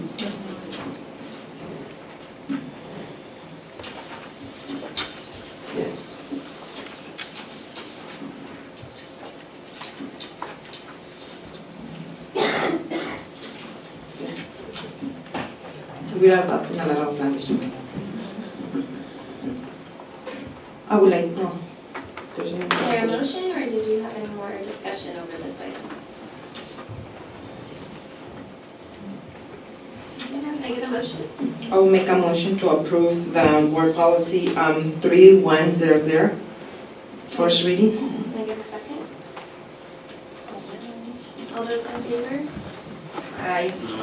And the motion is carried. Now we'll be moving on to CSBA Board Policy 3515.7, Senator, firearms on school grounds. Senator, don't we also have to vote on AR 31? There's two of them. One is the board and the other one is the administrative regulation. We just voted on that one. On both of them? Yeah, it's together. What is that? No, we voted on item 2, which is administrative regulation. We just finished that vote. Now item 3 is firearms policy. And that's one of the new This policies. is a new policy. This is a new state law.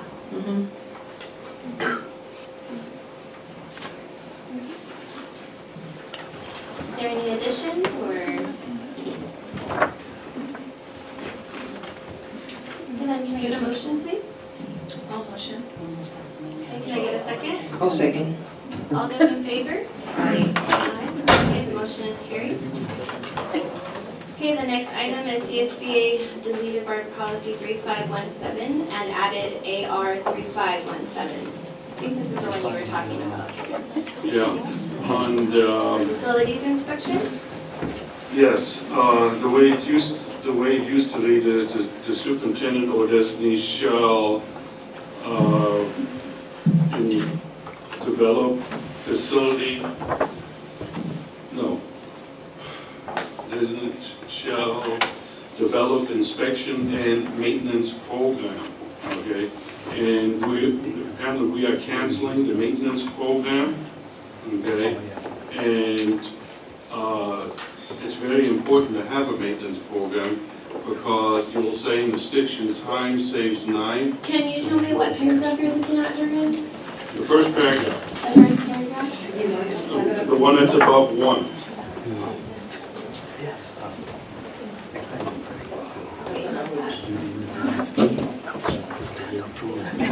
So if I may comment on that, and so what happened is the language, and thank you. The language of school facilities is the new terminology by CSBA to encompass inspections and maintenance and operations. And so CSBA has recommended we strike inspection and maintenance program. But it is the board's discretion to use that as an example if you feel as a board that that might bring clarity. We're absolutely open to adding information to the policy for to this administrative regulation if that would bring clarity. But what the state has done, the CSBA Association has changed all inspection and maintenance and operation to be under the term school facilities that encompasses that. So that's their recommendation to us brought forth, but it doesn't by any means mean that we're going to eliminate our maintenance programs. We could not function without one. So, but we could bring clarity if you would like to recommend we alter any language, we would take those notes. It needs clarity because the words maintenance program is crossed out. So if it is crossed out, that means there's nobody held accountable regarding of the maintenance program, regarding of what is our schedule, what needs to be. I have my pickup truck on a maintenance program.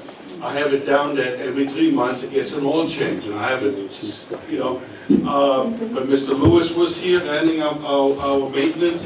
He put a roofing over there at Mary Chopper. It's a special roof.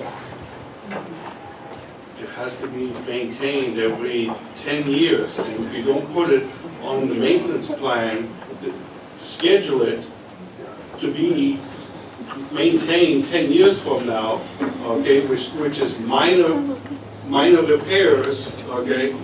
If you don't have it. I'm fine leaving that language. I think Okay. it just gives more clarity, like you said, and it just more detail, and I'm fine with that, so just everyone else? School facilities. So what exactly would, it would be school facilities, inspection, and maintenance program, you would like to keep them? We need to make, it needs to be in there. Can You got you just a read- maintenance Can program. you read exactly what you would like to state that's crossed out again, so that the secretary secretary of the board can write that and make sure we get exactly what you're talking about? What you want not to be striked out? What should not be striked out is the words maintenance program. Okay. Okay? You know, we're putting in the superintendent or designate shall inspect school facilities and maintain a maintenance program to ensure that they are maintained in good repair. Okay. I'm okay with that. Is the rest of the board okay with leaving that word then? 2 words, maintenance program. It's just a little bit more clarity. I don't think it's really taken away from the document. Okay. Bridget, did you get done? Thank you. Okay. So when I get the motion for this, then just for promotions, just make sure you add with the edits. It'll come back to the edge. Yes, that'll come back to our second reading. Yes, wonderful. So can I get a motion with those edits? I'd like to make a motion. Yes. Okay. Can I get a second? I'll second. All those in favor? Aye.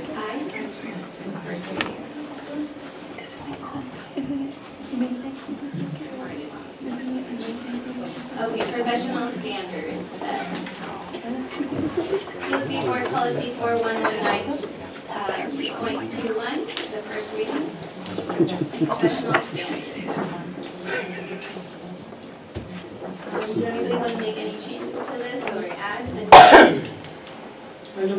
It looks good. I actually did notice something on item 8. The line reads, using tobacco, alcohol, or illegal or unauthorized substances or possessing or distributing any controlled substances while in the workplace, on district property, or at school-sponsored activities.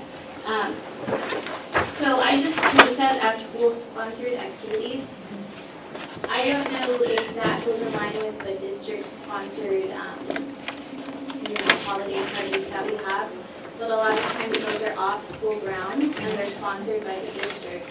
And we do oftentimes have alcohol at those. So I just want to make sure that, this policy is going to interfere with the holiday parties that we have off ground because it is district sponsored. So if we approve this policy, then we wouldn't be able to have alcohol at our district parties that are not on the site. We'd be going against our own policy. So that's the only one that's the line that I was concerned about. I don't know, we can perhaps bring that back and have that language kind of looked at. Because I don't know about you, but I enjoy those holiday parties. That's why we're here. Okay. And I don't want to be obstructing our own district policies by.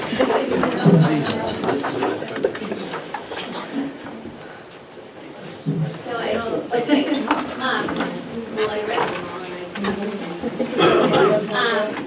so perhaps we could bring this back for another first reading, and then with that language. So we'll go ahead and table this. Can we table this? Yeah, we could table this. So you want me to put it on? Yeah, we'll go ahead and pull this one, if that's okay, if it's a consensus of the board, okay? So we'll table. Well, yeah, we'll table item 5. All right. Then we'll move on to number 6, CSTA Administrative Regulations 4144, first reading.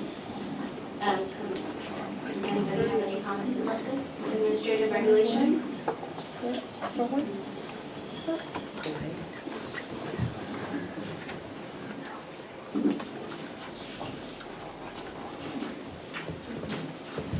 I know it's a lot, so I want to give everybody a the process and I know which ones we're talking about.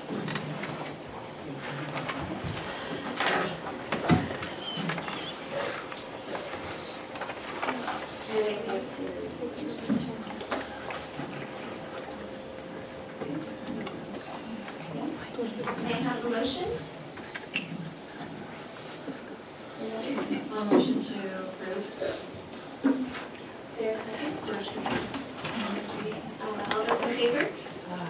Aye. Any opposed? It's hard to hear, so. Myra and Leticia. And all those were. No. Okay, the motion is CSBA Board Policy and New Administrative Regulations 4200, the first reading. This is classified personnel.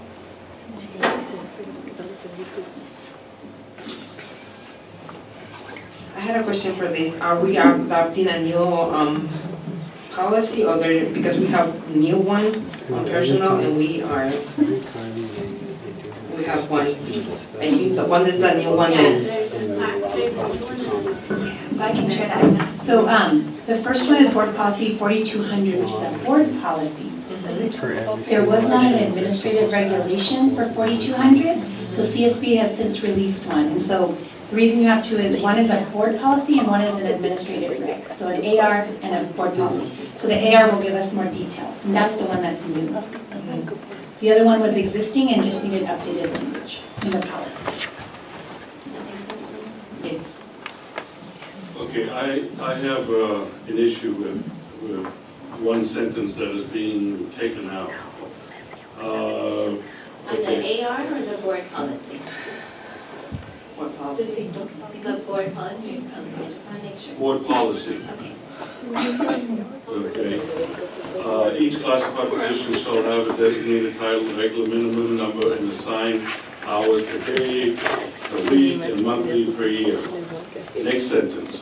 The sentence that's being scratched. The job description shall be established for each position. Every position should have a job description documented, because otherwise you're not going to be able to do the last sentence on the bottom. Each classified employee shall be held accountable. How can you hold somebody accountable if you don't have a job description? And assigned to him or her and shall undergo regular performance evaluation. How can you evaluate an employee if is the employee doing their job or not doing their job if you don't give the employee job description which is documented? Okay, and the thing is, an employee should sign and date on the signature sheet acknowledging that the employee is aware of their job duties. Because you as a supervisor, if you don't tell your employees what their job description is, how can you write a negative performance report on them, okay, if they don't know what their job is? Also, if there's a change made, a new updated job description, that supervisor should be taking that job description to the employee and let them know that there is a change, something added. And not come back at the end of the year and tell them, you have messed it up because you haven't been doing your job. Well, I haven't been doing my job. I was not aware that a change had been made. If it's the consensus of the board to keep that line, we can keep that line for now. But I just wanted to ask, is there a specific reason, do you know why it was taken off by CSB, what the recommendation was? I do not know, and I actually do not know why they would strike that, because our current practice is to do that, and so I think we would be almost encouraging you to leave that in there, because we absolutely agree with your sentiments, Trustee Smith. That is part of the evaluation process, that we bring out job descriptions along with the evaluation tool. So in all fairness, we agree with that. And I think it's also a transparent process. Because the thing is, if we're in the process of terminating an employee because they ain't doing their job, we need to have it properly documented that the employee has been made aware of what their job is, and that they have chosen to neglect in performing their duties. And that's why we're acting on the employee's action. Is it the consensus of the board to leave that line in there? Okay, then we can go ahead and make a motion with edit. To leave that line in there in this board policy, classified personnel, BP 4200. Can I get a motion? I'll make the motion. Okay. Can I have a second? I'll second. All those in favor? Aye. Any opposed? The other information that I mentioned. Okay, the is motion that- is carried. The other information that I mentioned, is that something that we could work on regarding having the employees sign their job description and have that document in their employees' file, so that way They do it with you guys in the contract. It's already current practice that they look at that alongside their evaluation when we bring them all together at their pre-evaluations. So we actually, that's a practice and they see that. And then once they're hired, the job description is posted along with the hiring of positions. So that's our current practice. If you wanted to set board policy to add additional language to that, between now and our next meeting, you could add it. It's your discretion. We already approved the okay, moving on to CSB Board Policy Administrative Regulation 5144. This is for discipline, board policy discipline.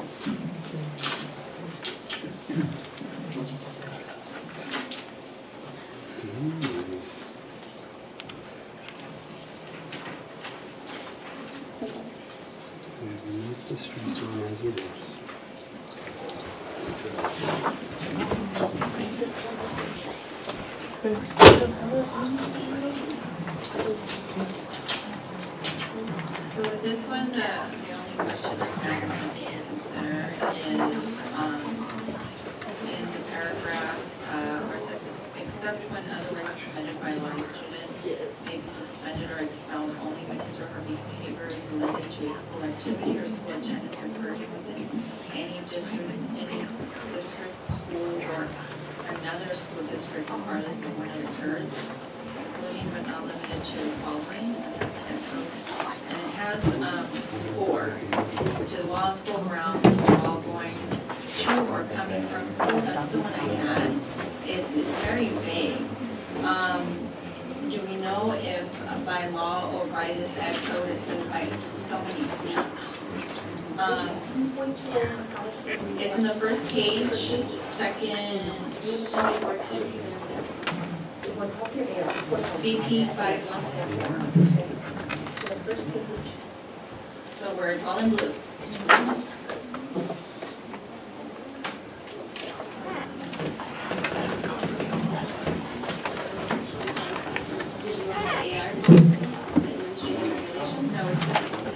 Are you talking about that?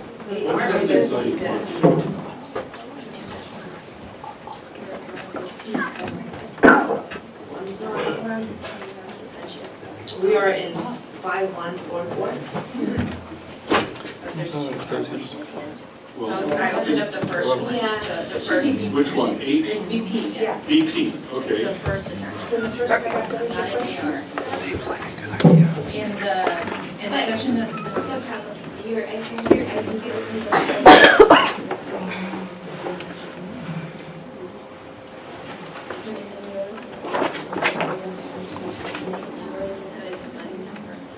There's 2. It's just because it's different parts of the policy. Okay. It's the same So, number. yeah, I know it's the same number, but this one is discipline and then the next one is. Okay. So, right now, we're going to approve discipline. Because it's the same number, it's the same number, it's the same So right now, we're on discipline, and then when Myra is mentioning, is the suspension.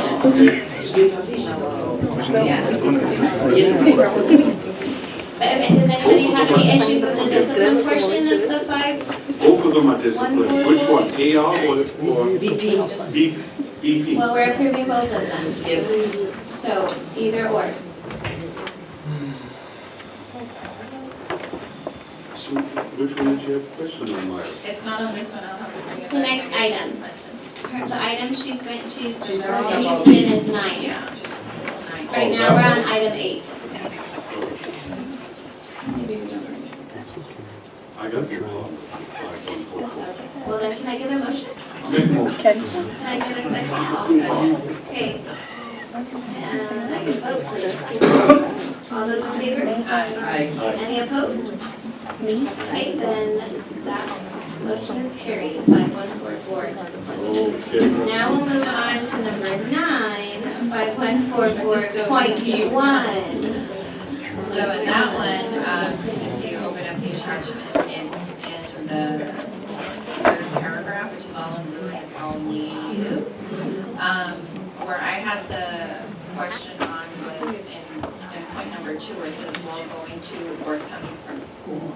And that's very vague, so is it like, can it be a block away from their house, and let's say they're coming from Vista and they live by Patriot Park?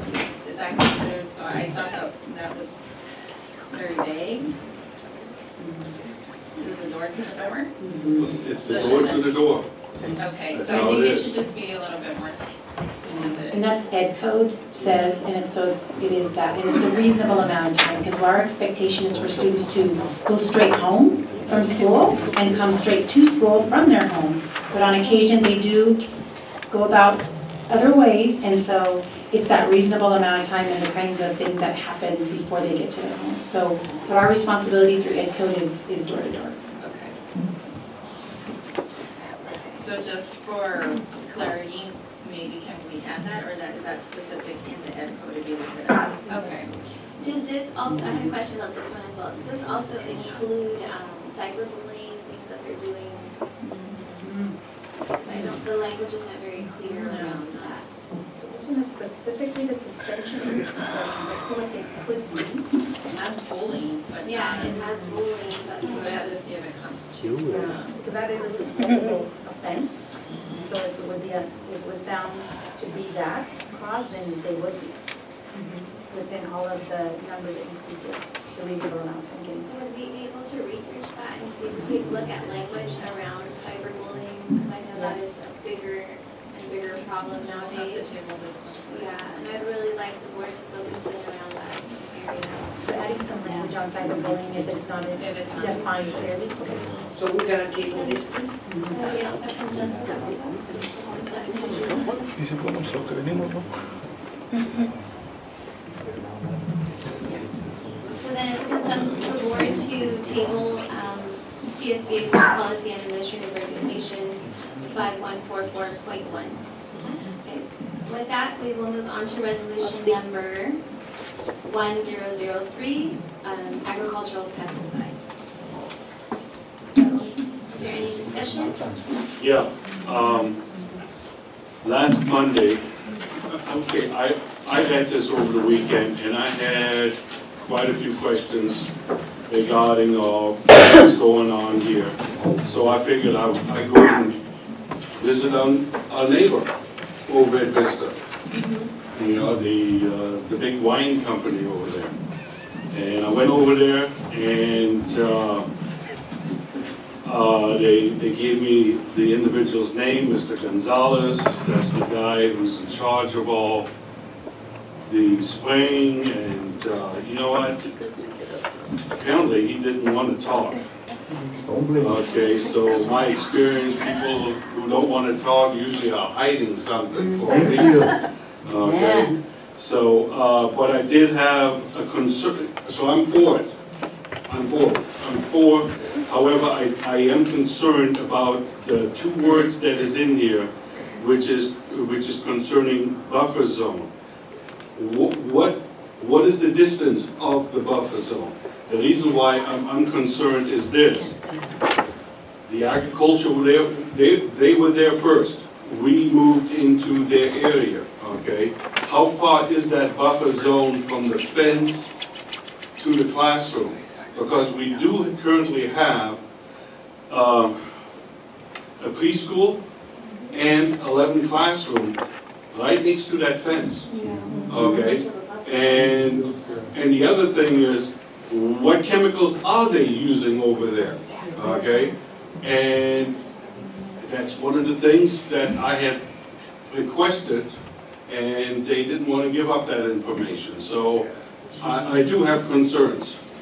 You know, we do need to make contact and see what are they spraying over there, what are they doing, what hours, okay? I have never seen them spray during the daytime when they're schooling. So my guess, and also there's no helicopters can fly at night. So if they are doing spraying at night, it would be on a tractor. That means there's a guy driving the tractor. I don't know, is he wearing a spacesuit out there? Or I have no idea. I haven't seen him. It's nighttime out there when they are doing this, okay? So, I'm all for voting yes. I have no problems with the language that is in there, but I would like to get some more information concerning that buffer zone. Because if we vote yes on the buffer zone, and we might have to move the preschool in the 11 classrooms. That's a huge expense.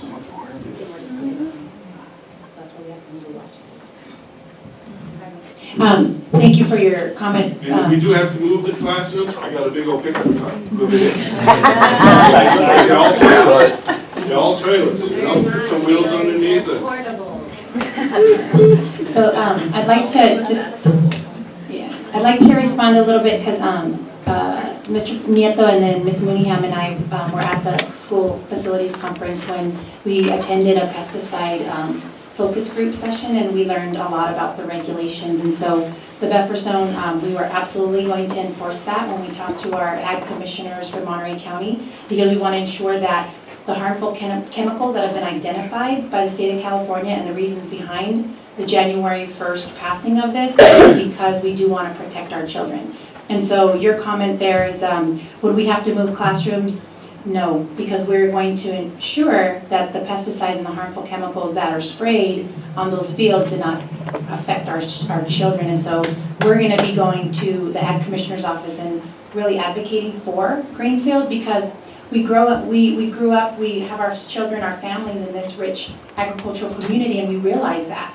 And so we also want to work with our local growers and farmers to realize that we are going to be vigilant about enforcing the regulations that have been set forth by the state of California and the voters. And so that's really important to us. And actually, we've already talked a little bit to staff in terms of how could we encourage a partnership with our local growers and farmers to recognize we know about the law, and we also have future STEM careers that our students might want to have in partnerships with the ag community. And so how can we become partners?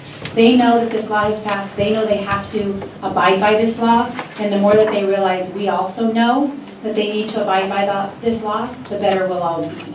And so we are watching, and we're going to make sure that the laws are abided by. So, absolutely. I want to say this, I also gave them my phone number, and I told them that this meeting is taking place tonight, and Mr. Gonzalez is not here. Okay, so, you know, they did have the opportunity, but, you know, when we do talk to them, you know, we need to be a little bit tactful, because they are making heavy-duty financial contributions at the high school for you know, in the sports programs and other activities. So we don't want to. Right. But kids come first. You know, safety over children. You know, if they're doing something wrong, they need to correct it. But we need to find out what they are doing. Listen. I just want to add, after passing this resolution going through, I would like to see if we could have some forum in our community, and that's how we're working for our parents and community, that they guys could look into that and have some presentations, and even inviting some the commissioner, you know, assembly members. I'll help you do that.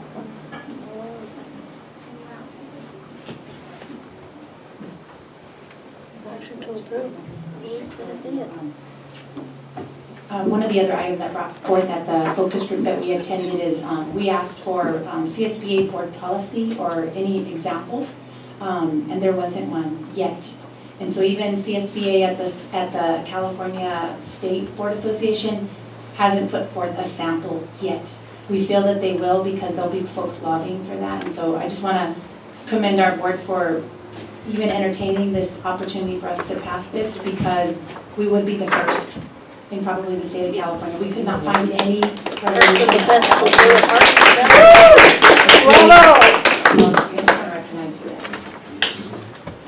I'd also like to add that, you know,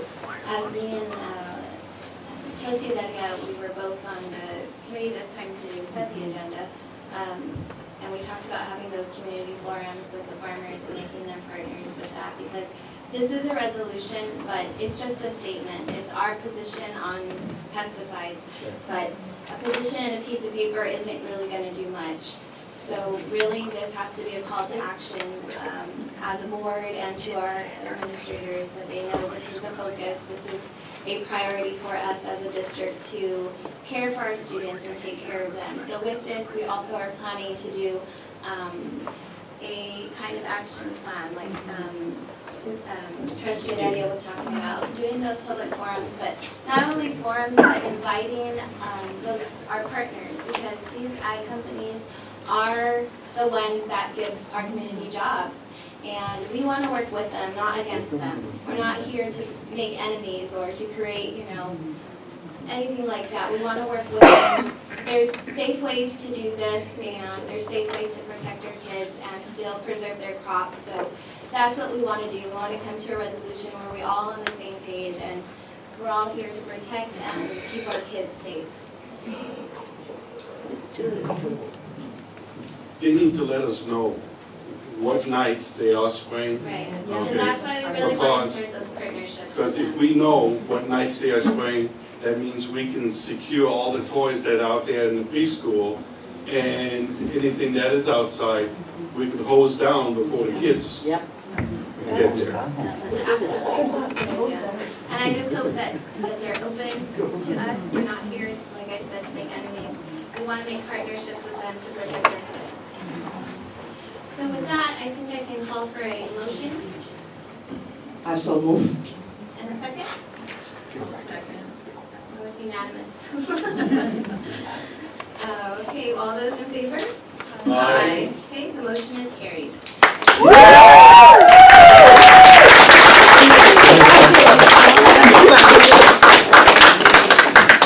Greenfield. The next resolution is number 1004, support for federal gun control actions. I do have a comment. Yes. So, as I had mentioned, I had brought forward this recommendation. Unfortunately, the reality is across our country, even, what's happened within our state, as it's just a resolution, it's just words, but it's a powerful statement, just as it was in your strike. And even with requests of money, there wasn't a lot that is in this area. There's a lot of lobbying against it. And I don't know if right now is the proper time to mention the correction that we were looking at it, because even while we're looking at it, the only other school district that has passed this is in San Diego currently. There's a lot of, our county is looking at it, there's different cities, school districts currently looking at that. And one thing, we learned something new when we were at work, Jordan and I, he had brought up a valid point of a definition of a semi-automatic.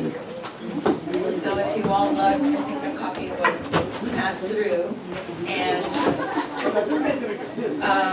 we thought that semi-automatic was like an AR-15, the ones that go, but Jurgen, of course, has a law enforcement background, was saying, well, we would be saying that to ban all guns, basically. So anything that pops more than one at a time is considered a semi-automatic weapon. So we're like, no, that's not what we're saying. We're not saying go against your Second Amendment. But like assault weapon, right, type firearms. So that was the only change that Jurgen had brought forward, and I was in agreement with him. So it was to change that language in the second page of the outright ban on assault automatic firearms versus semi-automatic.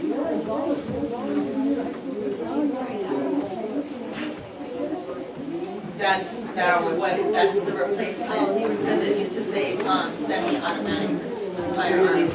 You have a copy of it. Mine still says So it The update is on, in your file. I'm sorry, I There it did is. not see the title.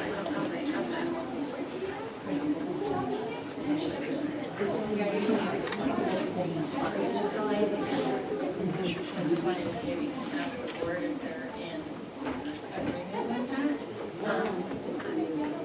Are you guys in agreement with the change, going with the paper copy? Instead of, but also an outright ban on semi-automatic fireworks, it would say, but also an outright ban on assault automatic firearms. That would be the change. Well, thank you, Trustee Smith, for bringing this to our attention, because I don't think any of us want to impose on anybody's Second Amendment rights. But I am You took an oath on I am that. a naive when it comes to Sworn in. guns, so I just assumed they were machine guns. Thank you. So if there's no further questions, then I'd like to motion to approve resolution 10044 with the edit of removing the semi-automatic firearms to be replaced with outright ban on assault automatic firearms. I'll second. All those in favor? Aye. Any opposed? Okay, then the motion is carried. We're almost through all these policies.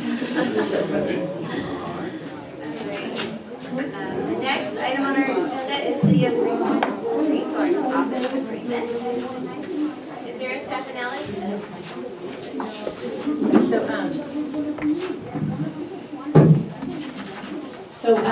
We've been very interested in having a full-time SRO as we know it's dedicated funds in our LCAP, and what has occurred is that the city doesn't have additional law enforcement officers to give us yet. They're in the process of hiring.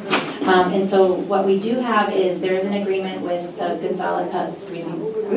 Greenfield High School. The South Monterey Joint Union High School District has an SRO at their high school, at Greenfield High School. And so what we want to do is share that. And so I've already spoken to Dr. Brian Walker, the superintendent for our high school district, and he is absolutely in agreement to share the SRO with us, and so that's be for 2 days a week. And so what's in this item number 12 is their agreement, and so they have rights to him for 5 days a week. And so what we would do is we would cost share that out for 2 days for us at our middle school specifically, where he has a lot of routine calls. And so what would happen is we would then be invoiced by the high school district, and we would pay our portion for him to be there for 2 days a week.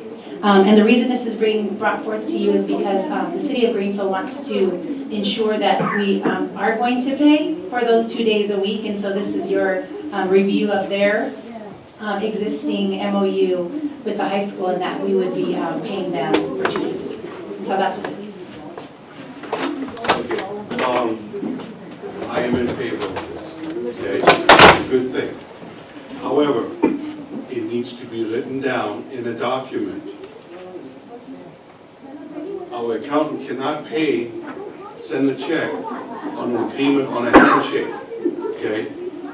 So you gotta have documentation in order to send money up, okay? So a contract needs to be written up between us and the South County, which has to be also an agreement with the city manager, just like the contract that was given to us, what the high school is using. We need to have a document in order for us to approve this, okay?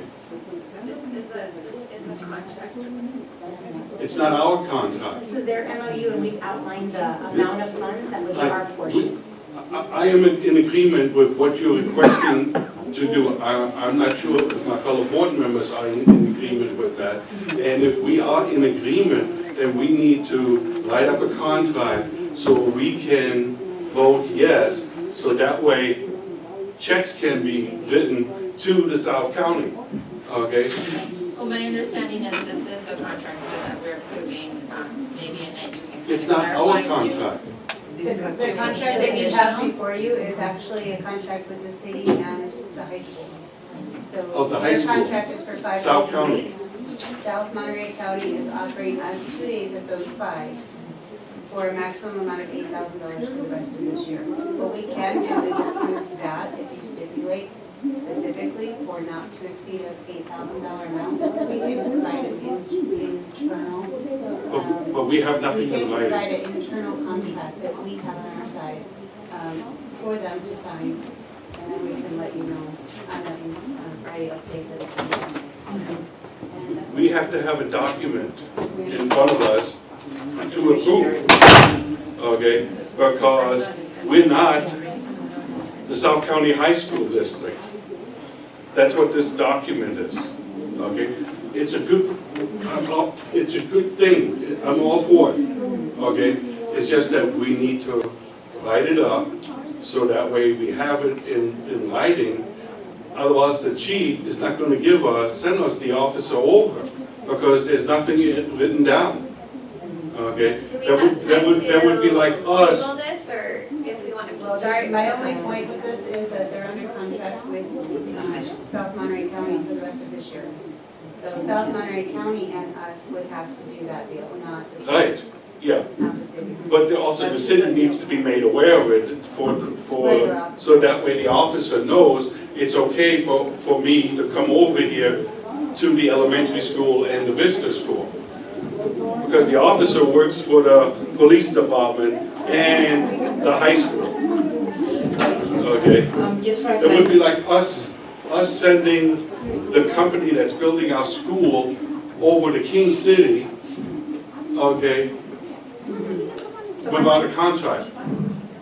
So here's what so in response to what you're sharing is the action item and the analysis when then there stipulates exactly what we are committing to doing, and what you would be approving is an up to an $8,000 amount and not to exceed that amount. And so what Annette was planning on doing is then documenting that in a form of where they would invoice us for that particular amount. We would outline 2 days a week. We would agree to those 2 days. And so that was something that was already in place.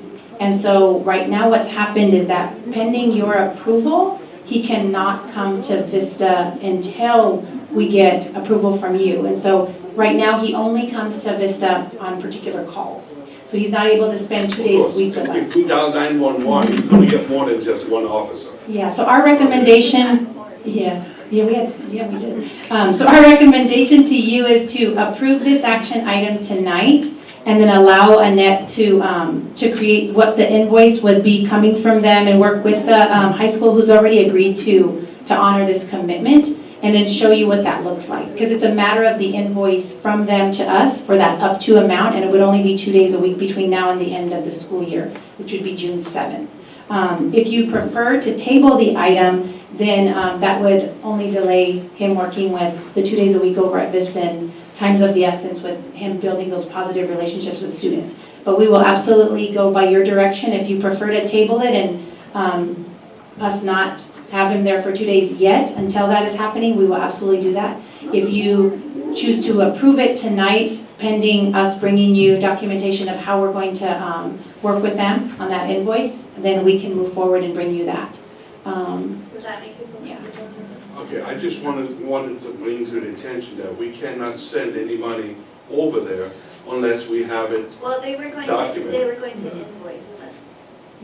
So there would be documentation. They would not release funds without documentation. We can't. I know that. I'm just bringing it to your attention that currently there is no Right. But documentation. they would be invoicing us for it. So do you feel comfortable voting on this pending the documentation that you're asking for? As long as she gets the documentation. Okay. The staff, do you have direction, please? All right, may I have a motion now? There's no further discussion? May I have a motion from Leticia? I'll second. All those in favor? Aye. Any opposed? Okay, the motion is carried. Okay, the next item on your agenda is the new district school attendance boundaries for 2008-2019.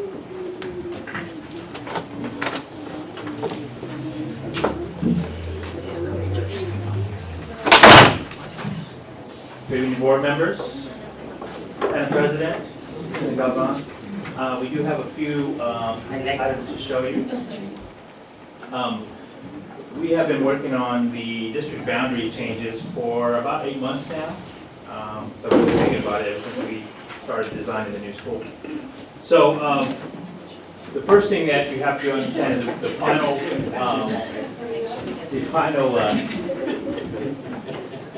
sorry. I can't see the You will see them on the slides as well. But Mr. Mescu and I are here to present to you a final draft of our proposal for the changes. And we cannot do this without being confident that our new school will be on time and we will be occupying. So you will also get another update on new construction for that new school in April.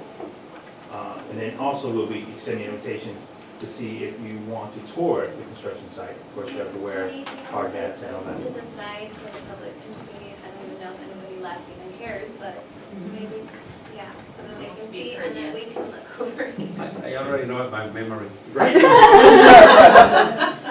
feel like you're intentionally, covering. Mr. Silva, he has it memorized. And I like looking at it. That's still okay. Yeah, where? or just in front of that. Hold it above your head. All right. There you go.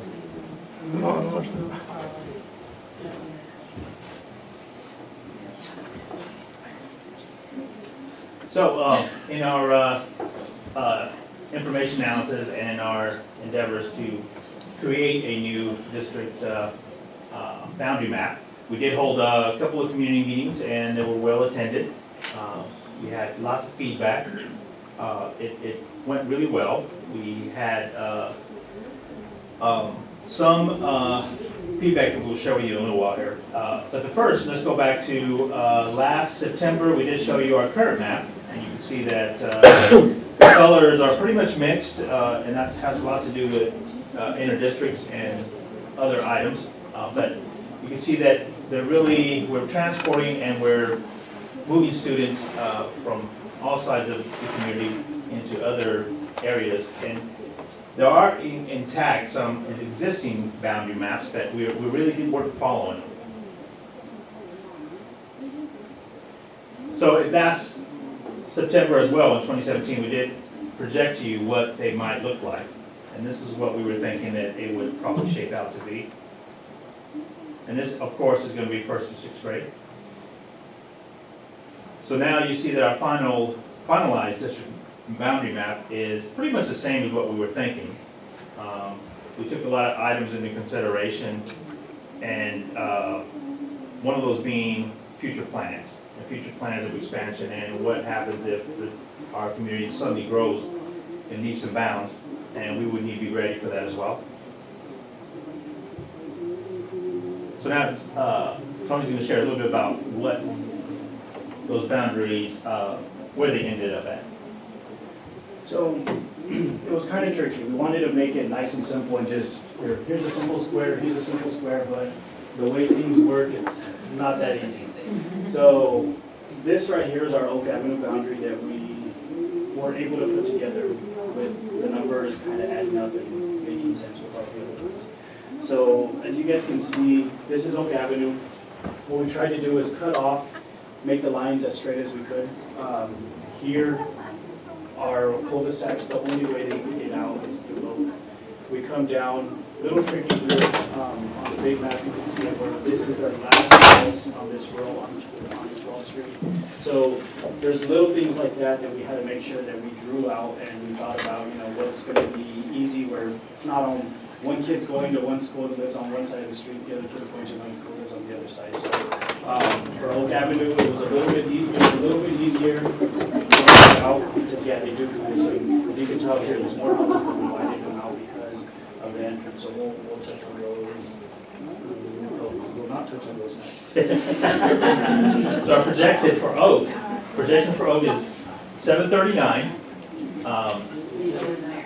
And of course, Oak has SDC students that currently attend and will continue to attend Oak Avenue. So you can see those numbers there. It's minute, but still, they do impact the site. Now we'll go into Arroyo Seco.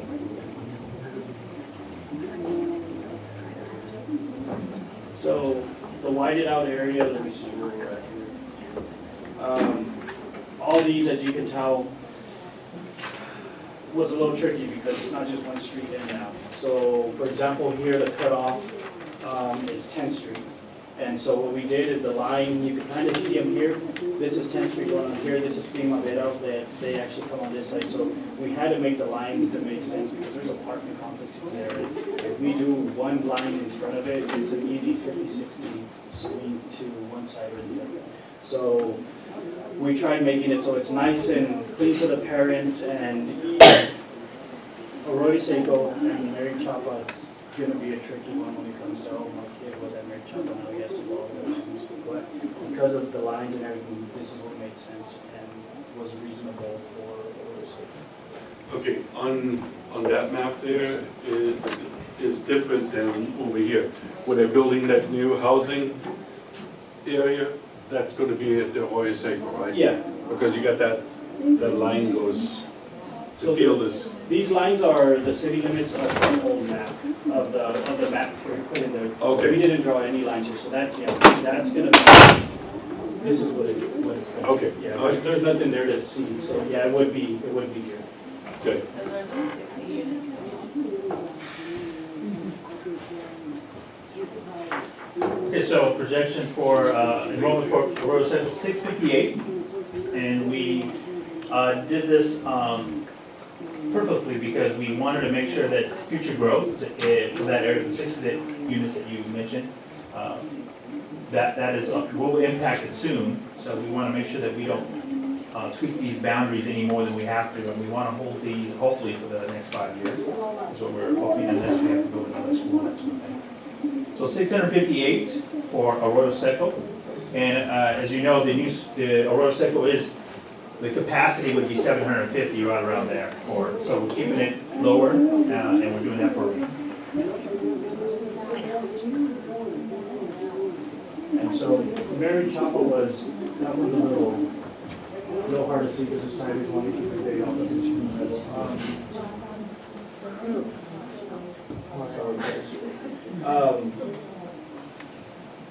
Mary Chapa is long. It goes up and down. One of the things that we tried doing was cutting off the bottom. There was, at one point, that half of it was getting bussed over to Cesar Chavez, so we tried making it nice and clear. This is Highway 101, El Camino. And here's El Camino Real right down the middle. So when it comes to cutting it down, we went down 10th Street, and you'll see, it's a lot easier to see the lines when we're looking at the big map. Primavera, obviously, the line's not straight line because, you know, they can only come out of 10th Street.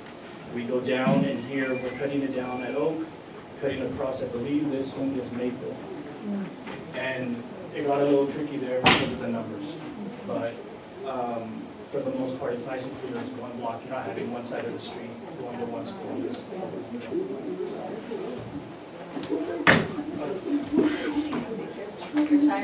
So Mary Chapa, you can see that. We're the home stretch, we're the home stretch. There's really no future developments in the works, other than there's a cannabis area there that. It's all marijuana. Yeah, it's all cannabis. There is no impact on you unless they're tearing things down and doing some things, but that may not happen. And just to clarify, these black lines, like you saw on the one you pointed out, Trustee Smith, those are what was on the city map. Those are just city within city limits. Has nothing to do with the school. Right. The Arroyo Seco Academy, where's the, I live in Arroyo Seco, so where are the kids from Arroyo Seco? No longer coming to our, no.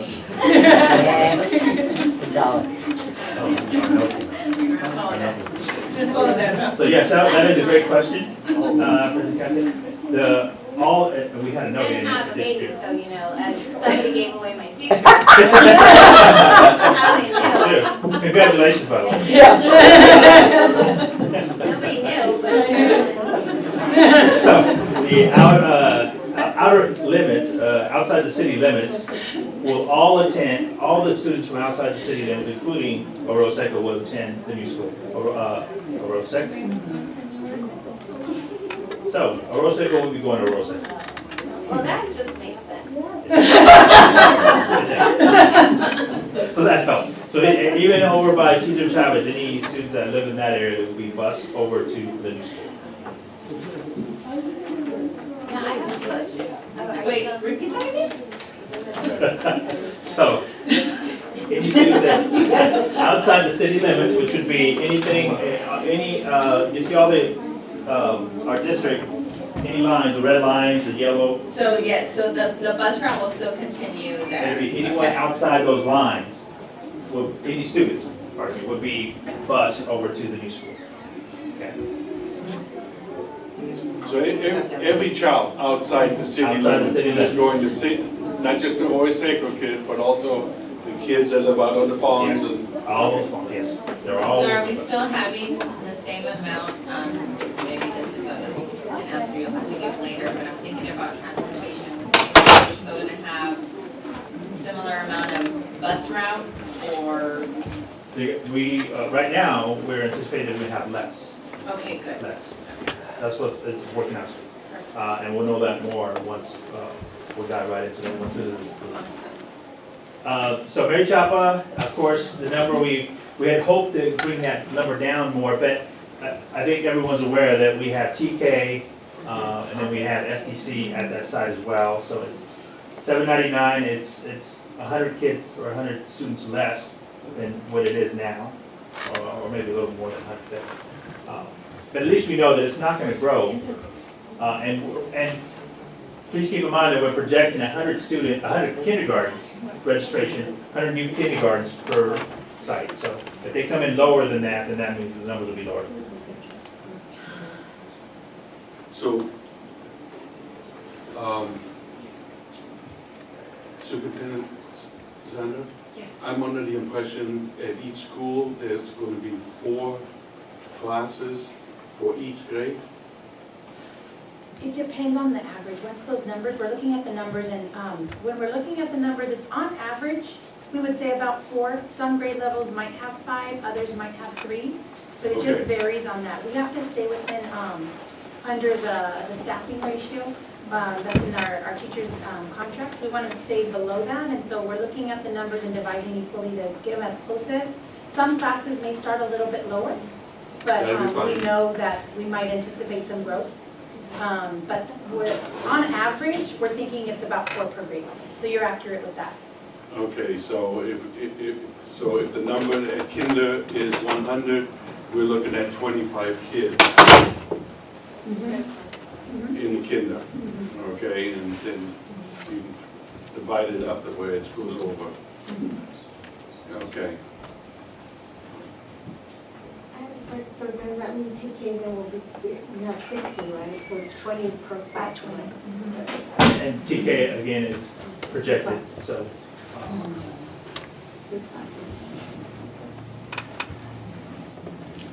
All right, so Cesar Chavez. So Cesar Chavez, somewhat similar to what it was already, we cut off this part that was here. You can see on the big map, this is actually just here, blown up, so nice clean cut. And we actually have a bus route that will be right here on, right here in the middle of Maple. Yeah, because I was monitoring the bridge over there this morning, and kids, you know, that are walking to Vista and to the high school, it's not that. I know right now the kids that live by Cedar Chavez, especially on many days, there might be a better solution. They wait for like an hour, and a lot of kids, we know, they don't like to wait, and then that's when they start walking home. That doesn't sound like kids at all. Maybe they'll be like a regular school day, Yes. they'll be able to get there like in 10, 15 minutes. So then again, with Cesar, we anticipating growth, depending on what happens to the development that was proposed to the city over by, what is that, on Walnut? So, It's dead for now.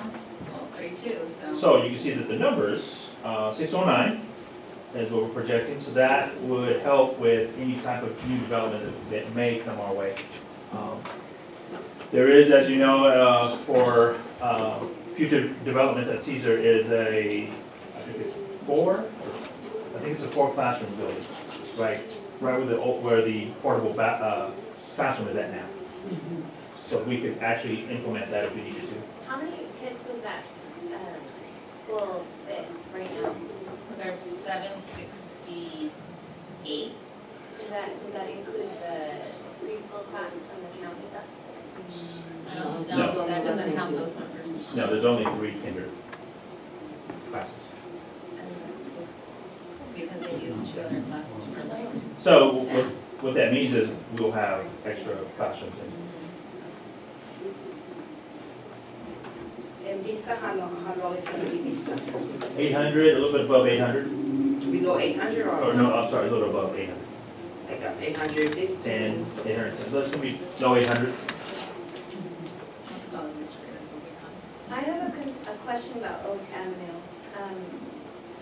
Right, from what I heard from the contractor that's actually doing that area, across the street on the corner of Elm, 13th Street and Elm. 13th Street and Elm on that corner right there, Jordan, where your pin is, a little lower, on the last loop right there, that empty space right there, they're planning to develop that and put homes in. And he's Robbie Madsen, he's the actual manager for Swift, and they do all the underground. And he's my neighbor, and we're pretty close friends, and he was saying that they have a contract out already to start developing that for housing. Are you aware of that? We're not aware of that. The only developments that we're aware of is over by the high school, and. But over by the high school, that's considered out of county. That is, they're So. They're going through LAFCO now to be annexed, so that's gonna take some time. Through the county, but that's still information that we should have because those students are still going to come to our district. And the reason I know that has not come up on our radar is that Unless our. I misunderstood where he was telling me, but I'm pretty sure he said that lot right there. Right in front of the Nature Park. baseball fields. Yeah, and it's not supposed to be high density, it's just supposed to be middle income, I guess. They did do a lot of upgrades on that corner, on that road over here. Putting in a sidewalk and paving the streets, like they're Because I know expecting there was a something lot to of happen permits there. out in the city before that were approved, Right. but the building stopped because the economy, but now that the economy is back on, a lot of those permits are still out there. So So it's something we might have to look, I don't know how you would do that, but.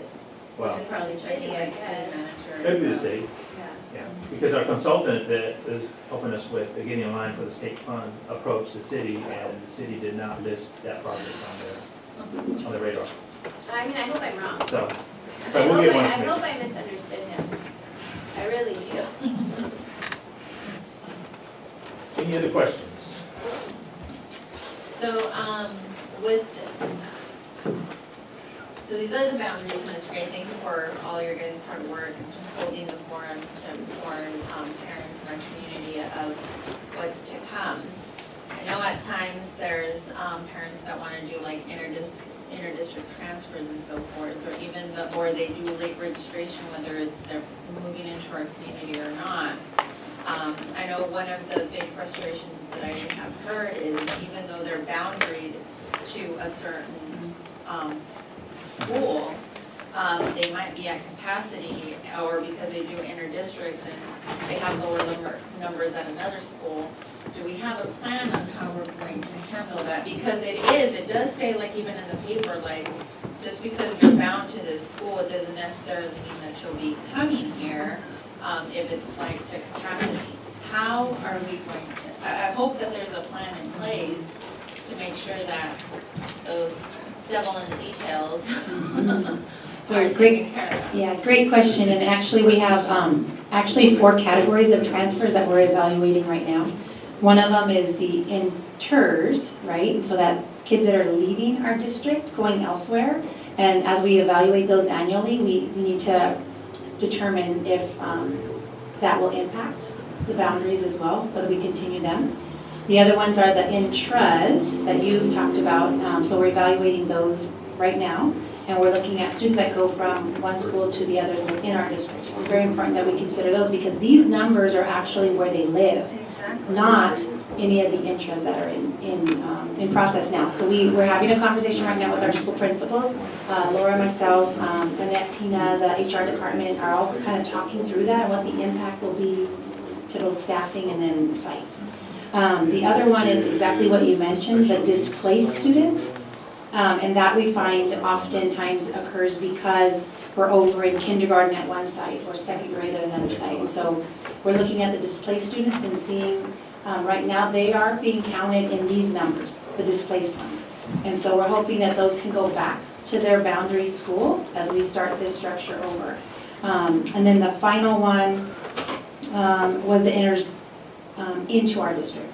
And so it's a small number. It's less than 10 students that come into our district due to, parents that work here. And so that we'd like to continue to, receive them. But again, all those 4 categories, the transfers, we're working with student services to have those on our radar. But they will impact those numbers. And so we are continuing to discuss and what's the best plan as we move into the future.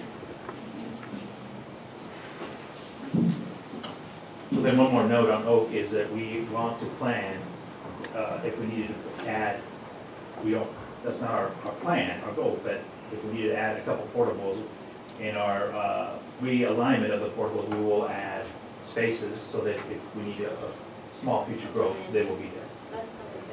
So that is on tonight's agenda as well to approve, so for that realignment, that is on their scope. I just don't want you to have to go through that again. Yeah. At least not in 5 years, right? 5 years. Any other questions? Thank you. Great presentation. What were the numbers of senior jobs? I'm sorry, I forgot. 609.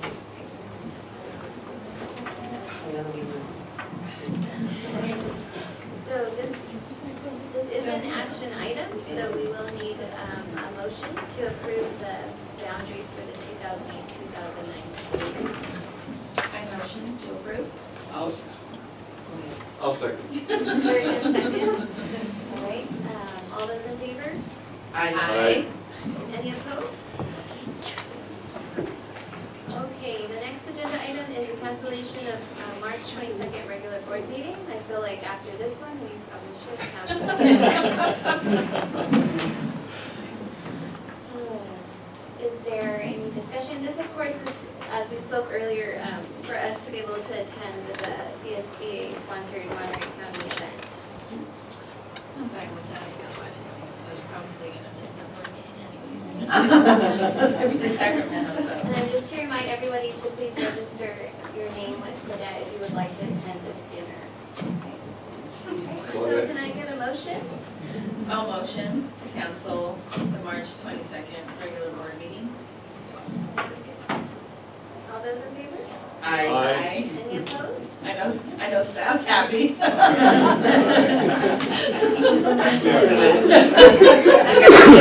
had to cram all this into this one. Let's go to the next one. Okay. So it's just extra long. So moving on to the consent agenda.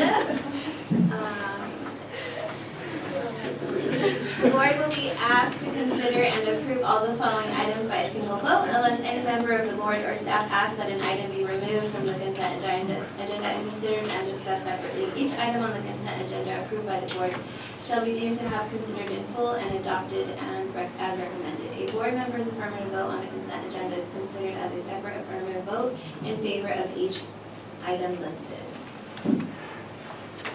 So, that. Is there anyone that would like to pull an item today? 8 and 10. 8 And 10. and strategic plan? No, 8 and 10, I'm sorry. 8 and 10. Okay, anything else? All right, well then, I would like to ask for a motion to approve numbers 1 through 7, 9, and 11. Motion? I'll second. Can I get all those in favor? Aye. Aye. Those items are carried. Okay, Jurgen, would you like to start with Myra?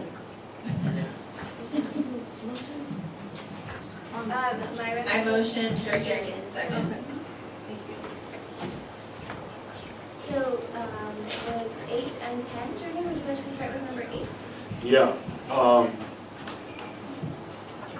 On the pictures, the plan, the blueprint, okay, it shows that we're buying enough furniture to put 32 kids in each classroom. That's not our goal, right? It's not our goal, but I mean, just Is for- that how much furniture we are buying for each classroom? Is that what we anticipate? Well, they're like tables now, so, I mean, it's not like a desk individually. Well, They if you're can putting, sit up to. if you're putting 32 chairs in there, does that mean we're planning on get that class to go all the way to 32?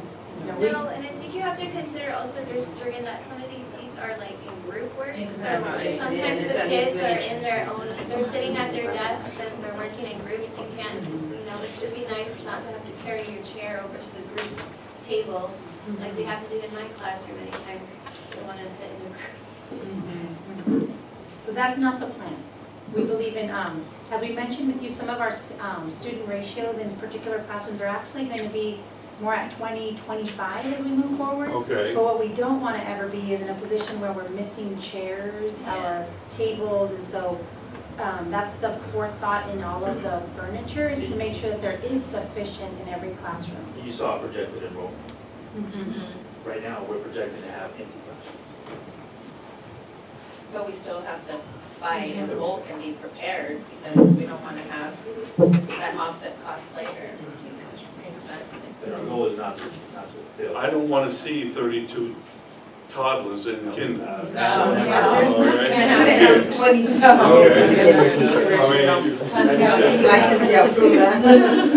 Our contract doesn't allow that. Well, that's a union, they're there to make money for the employees, so they want that number to go up, okay?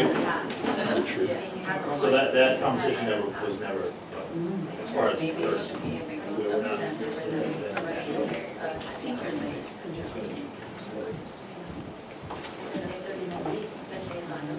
Okay, is it, so what are we gonna do with the extra furniture? So they'll be in the classrooms as designed, and Can we store some of that in the, you said there will be some empty classrooms? Because it can still be used, just for example, at Cedar Chavez, you have, 2 additional classrooms that are used by staff, and if there's counseling space, if the counselor needs to use those tables or whatever for activities for the children, or if they're doing RSP and all that, it's still needed. It's still needed.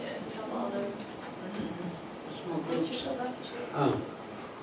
One of the good reasons about having the extra furniture is when we have those extreme rare occasions that we need to split the classes. So the kids don't have to carry their own.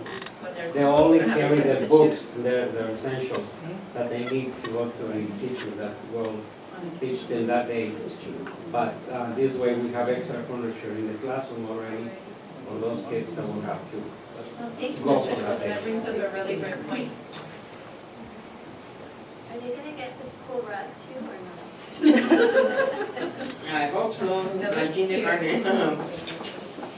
Okay. We are going to have cool rugs, but maybe not that. Next item on this? So we have to We will have cool rugs.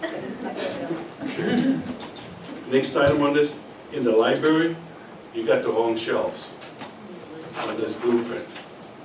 Okay, you got shelves that are only this tall. no, you gotta remember that. These are two shelves. That was a little different. Trustee Smith, you gotta remember that that library is just exactly like Cedar Chavez. Right, but you're ordering, according to these pictures in here, you got the wrong bookshelves. These are small bookshelves, that are only this tall. Can't remember if we changed it. You can recall? Okay, that's what's, I'm going by what is on the picture. I'm just Yeah. bringing it to your attention, We'll look at it. because according to this, we're gonna need to take those bookshelves and put them on top of the bookshelves. Because we're relying mostly The on Chavez one, the yeah. built-ins, just like you said, Chavez. Yeah. So we'll have to look at what we did. Okay, because this is what is shown. I'm just letting you know it's, That's a good point. on the picture, you got the wrong shelves. Okay. So you're saying the ones you're ordering are taller? They're- They have to be. They have to be, Yeah, they have to be. we'll have to revisit what We we. want to repeat what's in Chavez because it's adequately spaced Yeah. and lower and I'll higher. let that to check that. We don't want to get the wrong shelves like the wrong lockers over this. Okay, thank you very much. Lessons learned, All right, Lessons learned. Roger wrote that down, so Yes. We'll look at it. Any other concerns from any other board members? I'm ready to order. I just want to say, thank you. I know, Fernando and Ms. Cortez worked so hard for, selecting the furniture, and I think you did a good choice in all of her. I'm looking forward to seeing it in the new school. So, thank you. You did get the colors. We also know that the classes have Monday was piloted and Yeah. teacher and kid approved. Yeah.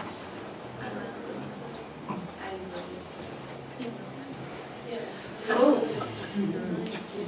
The cafeteria tables are gonna be like the one that's either Chavez that you put up, right? No. No? These are, because those are little dangerous.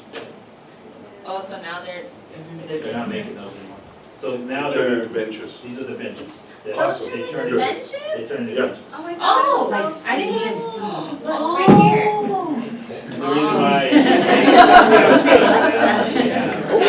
That really is awesome. I didn't notice that, I just saw that they had the rollies and. Yeah. In the So they'll just be, So it'll turn into, of course, seating for the students, and then we're all, in addition, there's chairs there. in case we have to see. Oh, that's perfect. That is so Okay. And then we have storage on do we have the name? The stage, yeah, storage. to put them if they're gonna have like if they don't need additional tables and stuff. I can't do it. It's hard for the staff. They're trying to go We in. have accidents, lapses. Well, I know, like, if I said, anybody says. I participated on these and you can Online. Did those hold up to like get out of my No, they just. No, they go under the stage. Okay. They go under the stage, or you can put them. That's awesome. That's nice. Could Google stadium seating cafeteria, the image would Okay, And so this is the same furniture that we are going to start beginning to This is our, order. this is standard. This is the standard, This is and then standard, so, can I ask when are we going to start the? I'm sorry, it's late. Every year adopting a grade level to replace the furniture. Yes. And start with, Just yesterday when we spoke to the principals and we led that meeting with them talking about their K-6 staffing and, those things, we talked about their furniture.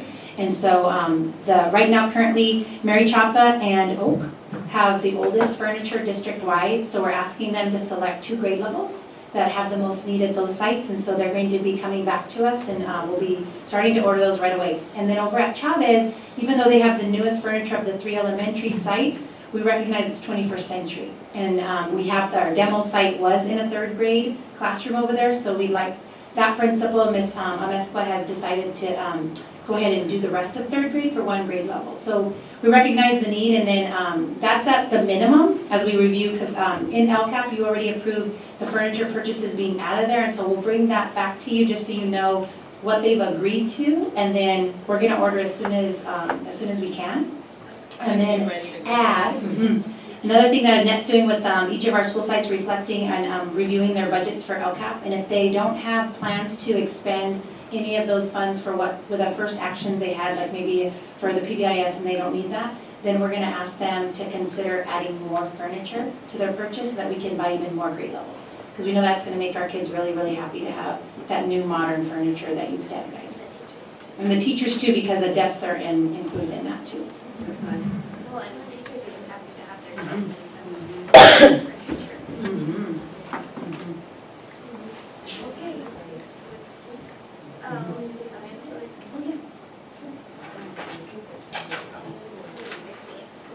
It's what they got excited about. You're gonna pull it up in board docs, it was on board docs, attachment.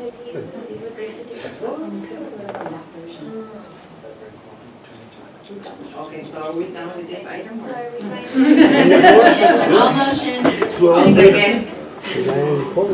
All those in favor? Aye. Any opposed? Okay,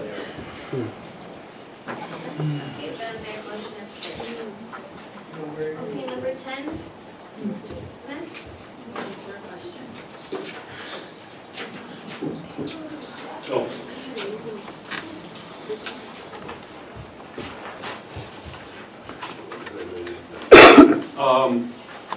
Okay, I was looking at the form of all 4 schools, okay? And I noticed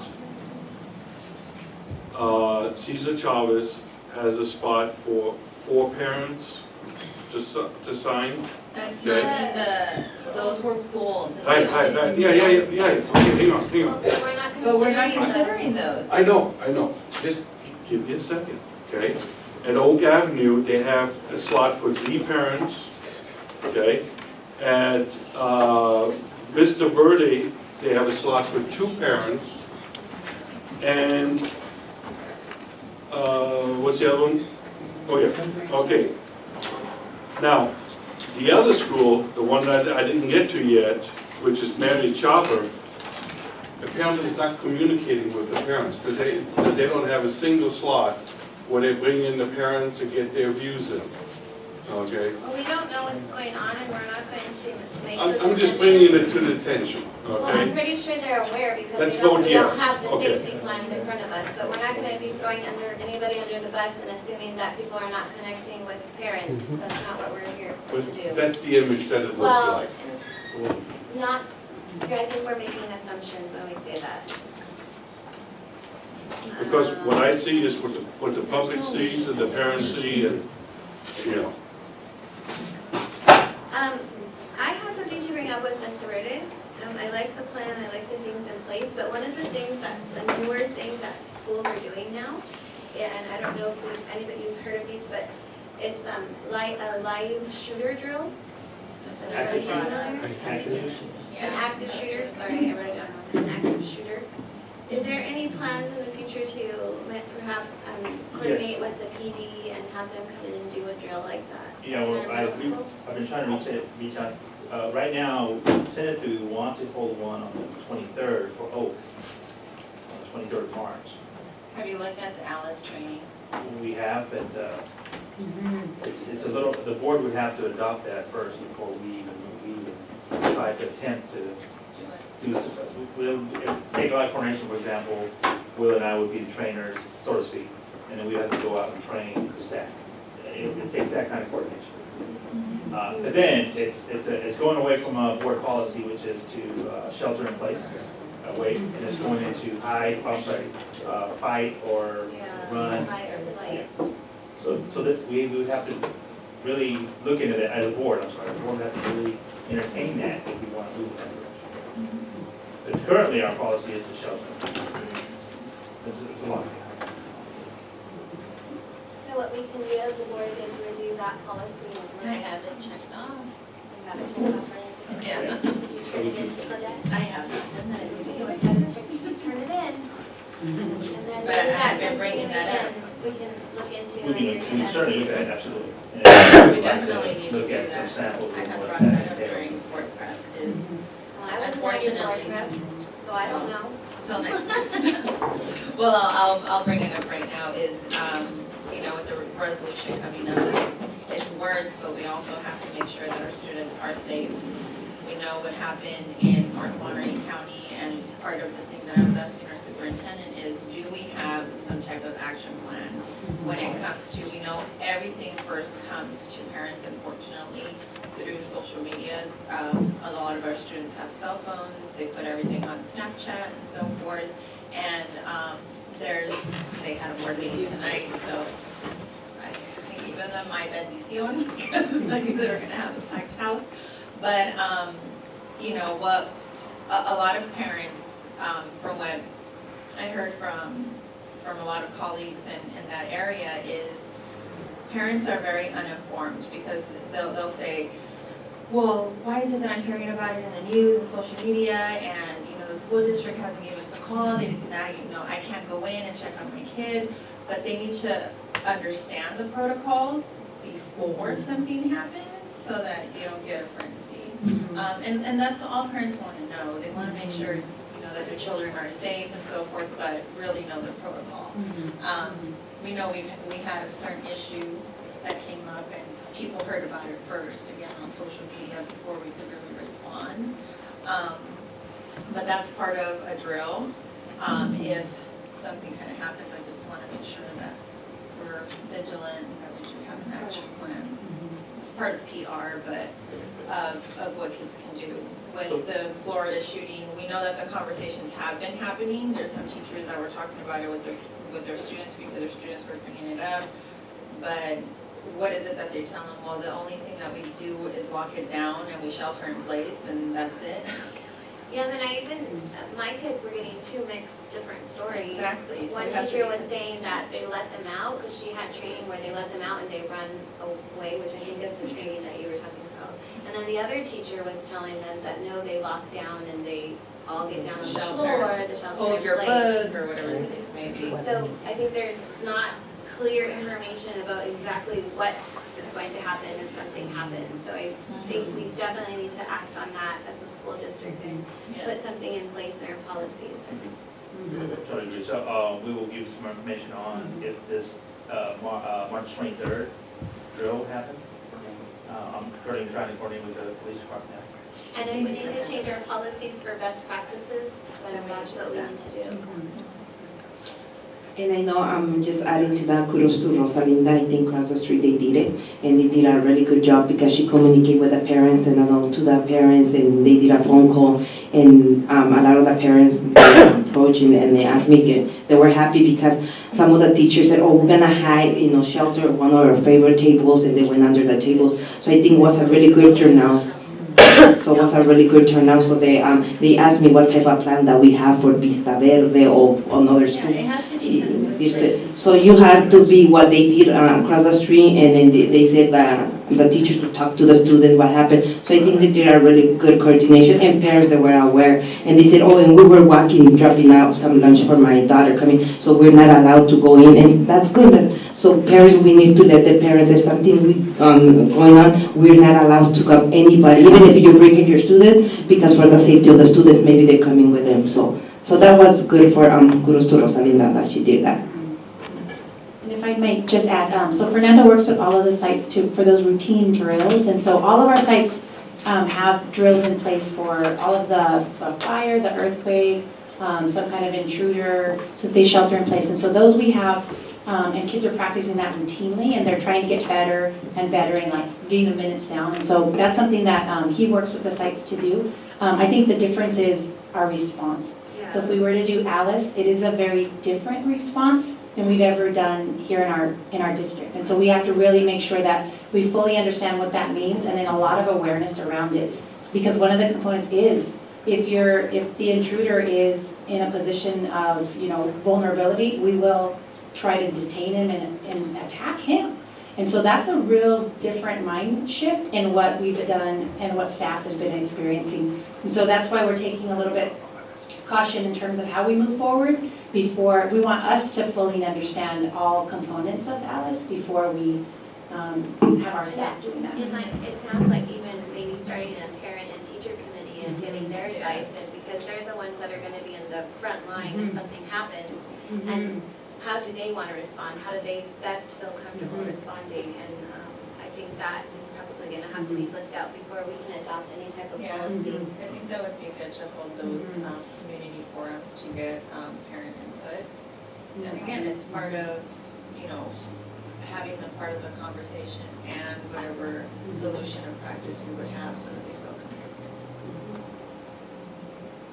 Well, with that, can we get a motion to approve these safety plans for Mary to put in? I'll make a motion. I'll second. Okay, all those in favor? Aye. Any opposed? Motion is carried. Okay, and with that, we are going to move on to future agenda items. I'll just say one. Okay, do you want to For say the sake of time. So are we, we're gonna have our special board meeting for, date? Yeah, the special board meeting date is going to be set for It's gonna be, March 28th. At 5:30. Yeah, That's the March special board. A special board meeting, so we only need 24-hour notice. I'm sorry, March 28th? at 5:30. And then our next regular board meeting will then take place April 12th. No, the 5th. So, sorry, I forgot we switched it to the first and the third. That's the first thing. Then you got the fifth, and the second, and the third. And the fourth. Yes. Second and the fourth. Second and the fourth. Used to be first I and third. know we switched it. Okay. Yes, it's the I'm too second. tired. So April The 12th. 12th, but I saw the first one. So our next regular board meeting will be April 12th at 5:30 closed session and hopefully opening session at 6:30 p.m. Yes. With that, the meeting is I just wanted to apologize for earlier. I wasn't trying to be confrontive or combative. I just really just want to see goodness happen. I see a lot of love in this room, and I love that. Transparency is key to me. I think, Y2K was 18 years ago, and .com boom was in the mid-90s. We're 25 years late on, I think it'd be great if you could do some cameras or at least a voice record or something, because that's actually going to drive a lot of your involvement, because people want to see what you're doing and then, give you kudos more than anything, and get involved. That's just how you're actually, this open communication has got to be, this 20-minute rule is a bigger deal, but I just don't like being bullied, and I guess I came across feeling like that's how it was, and I apologize for that, but it's much better to see people's faces, and if you could do videos or something, start getting up with it, I'd really appreciate it. And I will say that I have no idea who you are, where you came from, why you're videotaping. If you would have just taken maybe an hour before the meeting and talked to one of our administrators and told us who you were, what you were doing, what you were documenting, then my position on that would have been a lot different. But honestly, I had no idea who you were, what you were doing, and why you wanted to be in the fire zone. And you came across at first very compatible with our secretary and then with me. So that was why I had that reaction. So I'm just letting you know why the reaction was made by me. And if you ever do like to come and do a documentation, just prepare us ahead of time, talk to a staff member, and let them know who you are and what you're doing. Because we really I had no idea. I didn't know who you are, what you were doing here, and because it was a combative situation at first with the secretary, that was my response. So I hope you understood that, and I apologize myself if I was a little bit too harsh, but I have to maintain order in the meeting, and I know we had a long agenda, so that is just my role as president. And Right, and I can appreciate that as well. And, the policy, which goes back to the policy of the bullying and the intimidation, like just sit back and we take care of everything. That is inappropriate in itself, so that's how come I guess I felt that way. thank you